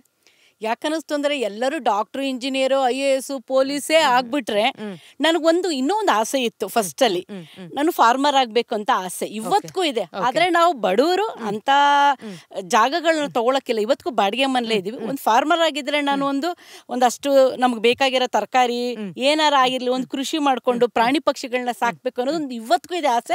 ಇನ್ನ ನೆರವೇರಿಲ್ಲ, ದೇವರಿಚ್ಛೆ ಮುಂದಕ್ಕೆ ಖಂಡಿತ ನೆರವೇರುತ್ತಮ್ಮ. ಸ್ವಾತಿ ಅಂತ ಮಗಳಿರುವಾಗ ಹೇಗೆ ಯಾಕೆ ನೆರವೇರಿಸ್ಕೊಡಲ್ಲ? ಹಾಗಾಗಿ ಆ ಅನುಕೂಲ ಇಲ್ಲದೆ ಇರೋದಕ್ಕೆ ನನ್ನ ಮಗಳು ಯಾಕೆ ಎಲ್ಲರೂ ಅವಳಿಗೆ ನಮ್ಮ ರಿಲೇಷನ್ಗಳು ಯಾವ ರೀತಿ ಅವಳನ್ನ ತುಳಿಯೋದಕ್ಕೆ ಪ್ರಯತ್ನ ಪಟ್ಟರು ಅಂತ ಹೇಳಿದ್ರೆ, ನಾನು ಏನಕ್ಕೆ ಇನ್ಸ್ಪೈರ್ ಆಗಿದ್ದೀನಿ ಮಗಳೇ ಅನ್ನೋದಕ್ಕೆ ಒಂದು ಉದಾಹರಣೆ. ಫ್ಯಾಮಿಲಿನಲ್ಲಿ ಎಲ್ಲರೂ ಚೆನ್ನಾಗಿ ಓದ್ಕೊಂಡಿದ್ದಾರೆ, ಸಿಂಗಲ್ ಡಿಗ್ರಿ ಎಲ್ಲ ಡಬಲ್ ಡಿಗ್ರಿ ಎಲ್ಲರೂ ಆಗಿರೋರೆ. ಆದ್ರೆ ನನ್ನ ಮಗಳು SLC ಆಗಿದ ತಕ್ಷಣ ಡಿಪ್ಲೊಮಾ ಮಾಡ್ಕೊಂಡ್ಲು. ಆಸ್ ಎ ಪೇರೆಂಟ್ಸ್ ಪ್ರೆಸರ್, ನಮ್ಗೆ ಪ್ರೆಸರ್ಗೋಸ್ಕರ ಅವಳು ಓದೋದ್ಲು ಹೊರತು ಅವಳ ಇಚ್ಛೆಯಿಂದ ಓದ್ಲಿಲ್ಲ. ಅವಾಗ ಅವಳಿಗೆ ಅಷ್ಟು ಇಂಗ್ಲಿಷ್ ನಾಲೆಡ್ಜ್ ಇರಲಿಲ್ಲ. ಯಾಕಂದ್ರೆ ಧರ್ಮಸ್ಥಳದಲ್ಲಿ SDM ಕಾಲೇಜಲ್ಲಿ ಓದಿದ್ಲು, ಇಲ್ಲಿ ನಮ್ಮ ಸೆಂಟ್ ಜಾನ್ಸ್ ಮಿಡ್ಲ್ ನಮ್ಮ ತಕ್ಕನಂಗೆ ಅವಳು ಓದಿಸಿದ್ವಿ. ಪೇರೆಂಟ್ಸ್ಗಳಿಗೆ ಏನ್ ಮಾಡ್ಬೇಕು ಮಕ್ಕಳಿಗೆ ಅದನ್ನೆಲ್ಲ ಮಾಡಿದ್ವಿ. ಆದ್ರೆ ಅವಳಿಗೆ ವಿದ್ಯೆ ಕೈ ಹಿಡಿಲಿಲ್ಲ. ಕೊನೆಗೆ ನಮ್ಮ ರಿಲೇಷನ್ ಏನಂದ್ರು, ಒಂದ್ ಇಂಗ್ಲಿಷ್ ಮಾತಾಡಕ್ ಬರಲ್ಲ, ಒಂದ್ ಕಡೆ ಬಿಹೇವಿಯರ್ ಇಲ್ಲ, ಡ್ರೆಸ್ ಸೆನ್ಸ್ ಇಲ್ಲ. ನಾವು ತುಂಬಾ ಕಷ್ಟದಲ್ಲೇ ಇದ್ದವರು, ನಮ್ಗೆ ಒಂದು ಒಳ್ಳೆ ಬಟ್ಟೆ ಹಾಕೊಳ್ಬೇಕು ಅನ್ನೋ ಕಾಮನ್ ಸೆನ್ಸ್ ಕೂಡ ಇಲ್ಲ. ಮೇಕಪ್ ಮಾಡ್ಕೋಬೇಕು ಅನ್ನೋದು ಇದುವರೆಗೂ ನಮಗೂ ಇನ್ನ ಗೊತ್ತಿಲ್ಲ. ನನ್ನ ಮಗಳು 4 ಜನ ಸೇರಿ ಈ ತರ ಮೇಕಪ್ ಮಾಡ್ಕೋಬೇಕು ಅಂತ ಹೇಳ್ಕೊಟ್ಮೇಲೆ ಅವಳು ಕಲ್ತಿರೋದು. ಇಂಗ್ಲಿಷ್ ನಾಲೆಡ್ಜ್ ಇಲ್ದಾಗ ಅವಾಗ ನನ್ಗೆ ಅದು ತುಂಬಾನೇ ನೋವಾಗ್ತಿತ್ತು. ನಮ್ಮ ರಿಲೇಷನ್ ಯಾವಾಗ್ಲೂ ಇಂಗ್ಲಿಷ್ ಅಂತಾರಲ್ಲ, ಮಾತೃಭಾಷೆನ ಯಾಕೆ ನಾವು ಬಿಡಬೇಕು, ಇದ್ರಲ್ಲಿ ಏನಾರು ಒಂದ್ ಸಾಧನೆ ಮಾಡ್ಬೇಕು ಅಂತ ರಾತ್ರೆಲ್ಲ ಹತ್ತು ನನ್ನ ಮಗಳಿಗೆ ಹೇಳ್ದೆ, ಅಮ್ಮ ಇಂಗ್ಲಿಷ್ ಮಾತಾಡಿದ್ರೆ ಉದ್ಧಾರ ಆಗ್ಬೇಕಾ, ನಮ್ಮ ತಾಯಿ ಭಾಷೆ ಅದು, ಕನ್ನಡದಲ್ಲೇ ಮಾತಾಡು, ಕನ್ನಡದಲ್ಲಿ ಏನಾದ್ರೂ ಒಂದ್ ಮಾಡು ಅಂತ ಹೇಳಿ ನನಗೆ ಅದು ತುಂಬಾ ಇನ್ಸ್ಪಿರೇಷನ್. ಅವ್ರು ಅಂದಿದ್ದಕ್ಕೆ ನನಗೆ ಅದು ಒಂದು ಸ್ಪಾರ್ಕ್ ಆಗಿತ್ತು. ನನ್ನ ಮಗಳ ಲೈಫ್ಗೆ ಒಂದು ಸ್ಪಾರ್ಕ್ ಆಗಿ ಇವತ್ತು ಅವಳು ಚೆನ್ನಾಗಿ ಬೆಳೀತಾ ಇದ್ದಾಳೆ. ಬೆಳೀಲಿ, ಯಾಕೆಂದ್ರೆ ನಮ್ಮ ಭಾಷೆನ ನಮ್ಮೋರೇ, ನಮ್ ರಿಲೇಷನ್ಗಳೇ ತುಳಿತಾರೆ ಅಂತ ಹೇಳ್ದಾಗ ಬೇಡ ಆ ಕೆಲ್ಸ. ನನ್ನ ಮಗಳನ್ನ ನನ್ನ ಕನ್ನಡದಲ್ಲೇ ಮುಂದುವರಿಸ್ಬೇಕು ಅಂತ ಇವತ್ತು ಅವರೆಲ್ಲ ನನ್ನ ಮಗಳನ್ನ ತಿರುಗಿ ನೋಡೋ ಪರಿಸ್ಥಿತಿಲಿ ನಾವು ಮಾಡಿದೀನಿ. ನಂಗೆ ತುಂಬಾ ಹೆಮ್ಮೆ ಆಗುತ್ತೆ. ಅದಕ್ಕೆ ಅವಾಗ ನಾನು ಏನೋ ಒಂದು ಕನ್ನಡದಲ್ಲಿ ಅವಳಿಗೆ, ಯಾಕಂದ್ರೆ ಅಷ್ಟೊಂದು ಎಜುಕೇಶನ್ ಇಲ್ಲ ಅಂತ ಹೇಳಿದ್ರೆ ಕನ್ನಡದಲ್ಲೇ ನಾವು ಮಾತಾಡೋ ಭಾಷೆನೇ ಜನಗಳಿಗೆ ಮುಟ್ಟಬೇಕು. ಹಾಗಾಗಿ ಒಂದು ಆಂಕರ್ ಆಗ್ಬೋದು, ಇಲ್ಲ ಅಂತ ಹೇಳಿದ್ರೆ ಒಂದು ಯಾವುದೋ ಒಂದು ಕನ್ನಡದಲ್ಲಿ ಮಾಡ್ಬೋದು. ಆದ್ರೆ ನನಗೆ ಅವಳು ಬೈಕ್ ಓಡಿಸೋದು ಅವಳು ಯಾವಾಗ್ಲೂ ಸ್ವಲ್ಪ ಗಾಡಿ ಓಡಿಸೋದ್ರಲ್ಲಿ ಒಂದು 4-5ನೇ ಕ್ಲಾಸಲ್ಲೇ ಅವಳು ಕಲ್ತ್ಕೊಂಡ್ಬಿಟ್ಟಿದ್ಲು. ಯಾರ ಮನೆಗೆ ಬರ್ಲಿ ನೆಂಟರುಗಳು ಬೀಗ ಕೊಡಿನವಳು ಒಂದ್ ರೌಂಡ್ ಎದ್ನೋ ಬಿದ್ನೋ ಹಾಳು ಮಾಡಿರೋಳು, ಎಷ್ಟೋ ಗಾಡಿಗಳನ್ನ ಮಾಡಿದಾಳೆ, ಸರಿ ಮಾಡಿಸಿ ತಂದು ಇಟ್ಟಿದ್ದಾಳೆ. ಅದ್ ನಮಗ್ ಗೊತ್ತಿರುತ್ತೆ, ತಗೊಂಡೋದವ್ರಿಗೆ ಗೊತ್ತಿರಲ್ಲ. ಆ ತರ ಎಲ್ಲ ಮಾಡಿ ಕಲ್ತು ಎದ್ದು ಬಿದ್ದು ಚಿಕ್ಕೋಳಿಂದ ಕಲ್ತಿದ್ದಾಳೆ. ಹಾಗಾಗಿ ಅವಳಿಗೆ ಈ ಪ್ರೊಫೆಷನಲ್ ಯಾಕೆ ಮುಂದುವರಿಸಬಾರ್ದು? ಅವಳು ಬಿದ್ದಿರೋದ್ರಲ್ಲೇ ಅವಳು ಆಗಿರ್ಬೇಕು. ಬಿದ್ದು ಎದ್ರೇನೆ ಜೀವನ ಕಲಿಯೋದು. ಹಂಗಾಗಿ ಅವಳು ಈ ಪ್ರೊಫೆಷನಲ್ ಏನೋ ಒಂದು ಕನ್ನಡದಲ್ಲಿ ಮಾಡ್ಬೇಕು. ಅವಳು ಬೈಕ್ ಅನ್ನೋದು ಇಟ್ಕೊಂಡ್ರು ಕೂಡ ಒಂದು ಕನ್ನಡದಲ್ಲಿ ಏನಾದ್ರು ಒಂದು ತ್ಯಾಗ ಮಾಡ್ಲಿ, ಪರಿಸರಕ್ಕೂ ಮಾಡ್ಬೇಕು, ಅಪ್ಪ ಅಮ್ಮನಿಗೆ ಒಳ್ಳೆ ಮಕ್ಕಳಾಗಿರ್ಬೇಕು ಅನ್ನೋದೊಂದು ನಾನು ತುಂಬಾ ಆಸೆ ಇತ್ತು. ಎಲ್ಲ ಆಸೆಗಳನ್ನ 100% ನೆರವೇರಿಸ್ತಾ ಇದ್ದಾರೆ ಸ್ವಾತಿ, ನೆರವೇರಿಸ್ತಾ ಇರ್ತಾರೆ ಸ್ವಾತಿ ಮುಂದಕ್ಕೂ. ಯಾಕಂದ್ರೆ ಅವರ ಒಂದು ಭಾಷೆ, ಅವರ ಒಂದು ಮಾತಲ್ಲಿ ಅವ್ರಿಗೆ ನಿಮ್ ಬಗ್ಗೆ ಇರೋ ಗೌರವ ಎಲ್ಲಾನು ಎಷ್ಟು ಚೆನ್ನಾಗಿ ಅರ್ಥ ಆಗ್ತಾ ಹೋಗುತ್ತೆ. ಐ ಥಿಂಕ್ ಒಂದು ತಾಯಿ ಮನಸ್ಸು ಮಾಡಿದ್ರೆ ಏನು ಬೇಕಾದ್ರೂ ಮಾಡಬಹುದು ತನ್ನ ಮಕ್ಕಳನ್ನ ಅನ್ನೋದಕ್ಕೆ ನೀವೇ ಉದಾಹರಣೆ ಅಮ್ಮ. ನನಗೆ you are a great inspiration and thank you so much to you. ನಿಮಗೆ ಎಷ್ಟು ಥ್ಯಾಂಕ್ಸ್ ಹೇಳಿದ್ರು ಸಾಲ್ದಮ್ಮ, ಆನೆಸ್ಟ್ ಆಗಿ ಹೇಳ್ತೀನಿ, ಸಾಲ್ದು. ಇನ್ನೊಂದು ಕೊನೆ ಪ್ರಶ್ನೆ ಕೇಳ್ಬೇಕಮ್ಮ. ಒಂದು ತಾಯಿಯಾಗಿ, ಒಂದು ಹೆಣ್ಣು ಮಗುವಿನ ತಾಯಿ, ಹೆಣ್ಮಕ್ಳು ಅಂದಾಗ ನಾವು ಆದಷ್ಟು ಮುಚ್ಚಟ್ಟೆಯಾಗೆ ಒಳಗಡೆನೆ ಬೆಳೆಸ್ತೀವಿ. ಈಗ ಹೋದಾಗ ಅವಳಿಗೆ ಒಂದೆರಡು ಕಹಿ ಘಟನೆನೂ ನಡೆದಿರುತ್ತೆ. ಈಗ ನಿಮ್ಗೆ ಹೆಂಗ್ ಆಗ್ಬೋದಮ್ಮ ನಿಮ್ಮ ಮನ್ಸಿಗೆ? ಅವಾಗ ಕೆಲವೊಂದು ನೋವಾಗುತ್ತೆ. ಆಗಿದ ತಕ್ಷಣದಲ್ಲಿ ನನಗೆ ಫೋನ್ ಮಾಡಿ ಹೇಳ್ತಾಳೆ, ಅಮ್ಮ ಈ ತರ ಆಗಿದೆ ಅಂತ ವಿಡಿಯೋ ಕಾಲ್ ಮಾಡಿ ಹೇಳ್ತಾಳೆ. ಅವಾಗ ನಾವು ಅವ್ರಿಗೆ ಇದೆಲ್ಲ ಅನುಭವಗಳು, ಬಿದ್ದು ಎದ್ದೋಳೋ ಅಂಥದ್ದು ಏನು ಮಾಡಕ್ಕ. ಈಗ ಸೈಕಲ್ ತುಳಿಬೇಕಾದ್ರೆ ಬಿದ್ದೆದ್ದೇಳ್ತೀವಿ, ಗಾಡಿಲಿ ಬಿದ್ದೆದ್ದಾಳಕ್ ಸಾಧ್ಯ ಇಲ್ವಾ? ಆಗುತ್ತೆ. ಇದಕ್ಕೆಲ್ಲ ನಾವು ಅದನ್ನ ಮೋಟಿವೇಶನ್ ಮಾಡ್ಕೋಬೇಕು.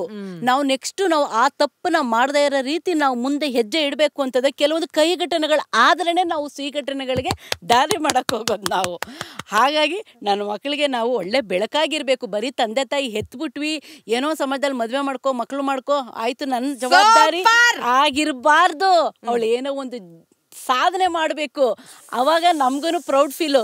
ಇವತ್ತು ನಾನು ಆರ್ತಿ ಅಂತ ಬಂದಿಲ್ಲ, ಸ್ವಾತಿಯವ್ರ ತಾಯಿ ಅಂತ ಬಂದಿದ್ದೀನಿ. ಇದಕ್ಕಿಂತ ಪ್ರೌಡ್ ಫೀಲ್ ನನಗೆ ಇನ್ನೇನು ಬೇಡ. ಧನ್ಯವಾದಗಳು ಮೇಡಮ್, ತುಂಬಾ ಧನ್ಯವಾದ. ಥ್ಯಾಂಕ್ ಯು ಸೋ ಮಚ್ ಮಾ. ನಿಮ್ಮ ಮಾತು ಕೇಳ್ತಾ ಇದ್ರೆ ನನಗೆ ಎಷ್ಟು ಮೈ ನವಿರೇಳ್ತಿದೆ ಅಂತಂದ್ರೆ, ವಯಸ್ಸಾಗೋಗಿದೆ ನನ್ಗೆ ಆದ್ರೂ ಎಷ್ಟು ಮೈ ನವಿರೇಳ್ತಿದೆ ಅಂತಂದ್ರೆ, ಎಂಥ ತಾಯಿ ಅಂದ್ರೆ ಯಾವ ರೀತಿಯಾಗಿ ಮಗಳನ್ನ ಹುರಿದುಂಬಿಸಿ, ಕಹಿ ಘಟನೆ ನಡೆದ್ರೆ ನಡೀಲಿ, ಇಟ್ಸ್ ಓಕೆ, ನೀನ್ ಮುನ್ನುಕ್ಕೊಂಡು ಹೋಗು, ಬಿಕಾಸ್ ಬಿದ್ರೇನೆ ನಮ್ಗೆ ಎದ್ದೇಳಕ್ ಗೊತ್ತಾಗೋದು ಅಂತ ಹೇಳಿರುವಂತ ಈ ಮಹಾನ್ ತಾಯಿಗೆ ನನ್ನ ಕೋಟಿ ಕೋಟಿ ಪ್ರಣಾಮಗಳನ್ನ ಹೇಳ್ತಾ ಥ್ಯಾಂಕ್ ಯು ಮೇಡಮ್. ನಿಮಗೂ ಧನ್ಯವಾದಗಳು ಮೇಡಮ್. ಇಲ್ಲಿ ತನಕ ಕರೆದಿದ್ದೀರಾ, ಅವಕಾಶ ಕೊಟ್ಟಿದ್ದೀರಾ. ಸಮಾಜದಲ್ಲಿ ನನ್ನ ಮಗಳನ್ನು ಒಳ್ಳೆ ಕೆಲಸ ಮಾಡ್ತಿದ್ದಾಳೆ. ನಾನು ಹಾಗೆ ಪ್ರಾಣಿ ಪ್ರಿಯಳು. ನಾನುವೇ ಮನೇಲಿ ಒಂದಷ್ಟು ಸಾಕೊಂಡು ಪ್ರೀತಿಯಿಂದ ನೋಡ್ಕೊಳ್ತಾ ಇದ್ದೀನಿ. ನನ್ನ ಕೈಲಾಗಿರೋ ಸೇವೆ ಮಾಡ್ತಾ ಇದ್ದೀನಿ. ಕೆಲವರಿಗೆ ಬರ್ತ್ಡೇ ಅಂತ ಹೇಳಿದ್ರೆ ಗಿಫ್ಟ್ ಆಗಿ ಕೊಡ್ತೀನಿ. ನನ್ನ ಪ್ರಾಣಿಗಳನ್ನ ಸಾಕೊಳ್ಳಿ, ಅವರು ಪ್ರಿಯರಾಗಿದ್ರೆ, ಪ್ರಾಣಿ ಪ್ರಿಯರಾಗಿದ್ದೆ ಫ್ರೀಯಾಗಿ ಕೊಟ್ಟು ಅವ್ರಿಗೆ ನಾನು ಸಂತೋಷ ಪಡ್ತೀನಿ. ಅವ್ರಿಗೂ ಒಂದು ಒಳ್ಳೆ ಪೇರೆಂಟ್ಸ್ ಸಿಗುತ್ತಲ್ಲ ಅಂತ ನಾನು ಅದರಲ್ಲೂ ಕಂಡಲ್ಲಿ ನೋಡ್ತೀನಿ. ಹೆತ್ತಿರೋಳು ಒಬ್ಳಿರ್ಬೋದು, ನಮ್ಮ ಮನೆಯಲ್ಲಿ ಸಾಕಿರೋ ಮಕ್ಕಳು ಮನೆ ತುಂಬಾ ಇದ್ದಾರೆ. ಸಂತೋಷ ಆಗುತ್ತೆ. ಅವಳು ಒಳ್ಳೆ ರೈಡ್ ಹೋದ್ರೇನು ಹೋಗ್ ಬರ್ಲಿ ಅಂತೀನಿ. ಆದ್ರೂ ದೇವ್ರನ್ನ ಜಪ ಮಾಡ್ತಾ ಕೂತಿರ್ತೀನಿ, ಕಳಿಸ್ಬಿಡ್ತೀವಿ. ಒಂದು ಗಂಡಸ್ತನವಾಗಿ ನನ್ನ ಮಗಳು ಹೋಗ್ ಬರ್ತಾಳೆ ಅನ್ನೋದಿದ್ರು ತಾಯಿ ಹೃದಯ ಎಲ್ಲೋ ಹಿಂಗಂತ ಹೊಡ್ಕೋತಾ ಇರುತ್ತೆ. ಬರ್ಲಿ ಬರ್ಲಿ ಅಂತ ಹೇಳಿ ಪ್ರಾಣಿ ಅಷ್ಟೇ, ಪ್ರಾಣಿಗಳಿಗೊಂದು ಸೇವೆ ಮಾಡ್ತಾ ಇದ್ದೀನಿ. ಬೀದಿ ನಾಯಿಗಳಿಗೆಲ್ಲ ಸೇವೆ ಮಾಡ್ತಾ ಇದ್ದೀನಿ. ಬರೋ ದುಡ್ಡಲ್ಲಿ ಊಟ ಹಾಕ್ತೀನಿ, ನೋಡ್ಕೊಂತೀನಿ. ಅಕ್ಕಪಕ್ಕದವ್ರು ತುಂಬಾ ಚೀಮಾರಿ ಹಾಕ್ತಾರೆ, ಏನು ತೊಂದರೆ ಇಲ್ಲ. ಅವ್ರು ಬೈಯೋದೇ ನನಗೆ ಇನ್ಸ್ಪಿರೇಷನ್, ಆಶೀರ್ವಾದ ಅಷ್ಟೇ. ಆಶೀರ್ವಾದ. ಅವ್ರು ಬೈಲಿ, ಏನಾರ ಪ್ರಾಣಿಗೆ ಊಟ ಹಾಕೋದು ಕದ್ದು ಮುಚ್ಚಿ ಹಾಕ್ತೀನಿ. ಏನು ಮಾಡೋಕ್ಕಾಗಲ್ಲ. ಆ ಮಕ್ಳು ನನಗೋಸ್ಕರ ಕಾಯ್ತಾ ಇರ್ತವೆ. ಯಾರೋ ಒಬ್ರು ಊಟ ಹಾಕ್ಬೇಕು, ಅವ್ರಿಗೆ ಹೆತ್ತವರೇ ಹಾಕ್ಬೇಕು ಅಂತ ಹೇಳ ಪೇರೆಂಟ್ಸ್. ನಾನು ಬೀದಿ ನಾಯಿಗಳಿಗೂ ನನ್ನ ಪೇರೆಂಟ್ಸ್ ಆಗಿದ್ದೀನಿ. ಸಾಕು. ನಂಗೆ ತುಂಬಾ ನನ್ನ ಕೆಲಸ ನಂಗೆ ತುಂಬಾ ಇಷ್ಟ ಆಗುತ್ತೆ. ಖುಷಿಯಾಗಿ ನಾನು ಮಾಡ್ತೀನಿ. ನಮ್ಮ ಯಜಮಾನ್ರಂತೂ ಈ ವಿಷಯದಲ್ಲಿ ತುಂಬಾ ಎಂಕರೇಜ್ ಮಾಡ್ತಾರೆ. ಪಾಸಿಟಿವ್ ಎನರ್ಜಿ, ನಿಮಗೆ ಒಂದು ಪಾಸಿಟಿವಿಟಿ ಮುಂದಕ್ಕೆ ಹೋಗಕ್ ಸಾಧ್ಯ ಆಗಿದೆ. ಇವತ್ತು ನೀವು ಇನ್ನು ನಾನು ಹೆಚ್ಚಿಗೆ ಹೇಳಕ್ ಅವಕಾಶನೇ ಇಲ್ಲ ಅನ್ಸುತ್ತೆ. ಯಾಕಂದ್ರೆ ಎಲ್ಲ ಅವ್ರು ಹೇಳಿದ್ದಾರೆ. ಅಂಡ್ ಇವತ್ತಿನ ಒಂದು ಪಾಠ ಪ್ರತಿಯೊಂದು ತಂದೆ ತಾಯಿಗೂ ಪಾಠ ಇದೆ, ಮಕ್ಕಳಿಗೂ ಪಾಠ ಇದೆ. ಇವತ್ತಿನ ಪಾಡ್ಕಾಸ್ಟ್ ಎಷ್ಟೊಂದು ಕಲೀಲಿಕ್ಕಿದೆ ಸ್ವಾತಿಯಿಂದ, ಎಷ್ಟು ಅಷ್ಟೊಂದು ಕಲೀಲಿಕ್ಕಿದೆ ಸ್ವಾತಿ ಅವ್ರ ತಾಯಿಯಿಂದ. ನನಗೆ ಅವ್ರ ತಾಯಿನ ಅವತ್ತು ಮೀಟ್ ಮಾಡಿದಾಗಲೇ ಸಿಕ್ಕಾಪಟ್ಟೆ ಖುಷಿಯಾಗಿತ್ತು. ಮನ್ಸಲ್ಲಿ ಹಾಕ್ಕೊಂಡೆ ಸ್ವಾತಿನ ಕರಿಲೇಬೇಕು ಒಂದು ದಿವಸ ಅಂತ. ಆದರೆ ಅವ್ರ ತಾಯಿನೂ ಕರಿಬೇಕು ಅಂತ ಒಂದು ಆಸೆ ಬಂತು. ಪ್ಲೀಸ್ ದಯವಿಟ್ಟು ಎಲ್ಲರೂ ಈ ಒಂದು ಎಪಿಸೋಡನ್ನು ಖಂಡಿತವಾಗ್ಲೂ ಸಿಂಫನಿ ಆ್ಯಂಪ್ಸ್ ಯೂಟ್ಯೂಬ್ ಚಾನಲಲ್ಲಿ ದಯವಿಟ್ಟು ನೋಡಿ. ಯಾವಾಗಲೂ ಹೇಳೋಂಗೆ ಎಲ್ಲರೂ ಕಲಿಯೋಣ, ಬೆಳೆಯೋಣ. ಇಲ್ಲಿಗೆ ಬರ್ಲಿಕ್ಕೆ ಮುಂಚೆ other platforms like 7, iTunes, Amazon ಇಲ್ಲೂ ಸಹ ಇರುತ್ತೆ. ಅಲ್ಲಿ ಕೇಳಿ, ಇಲ್ಲಿ ನೋಡಿ. ದಯವಿಟ್ಟು ನಿಮ್ಮ ಪ್ರೀತಿಯನ್ನು ಯಾವಾಗಲೂ ಹೀಗೆ ಇಟ್ಟಿರಿ ನಮ್ಮ ಮೇಲೆ.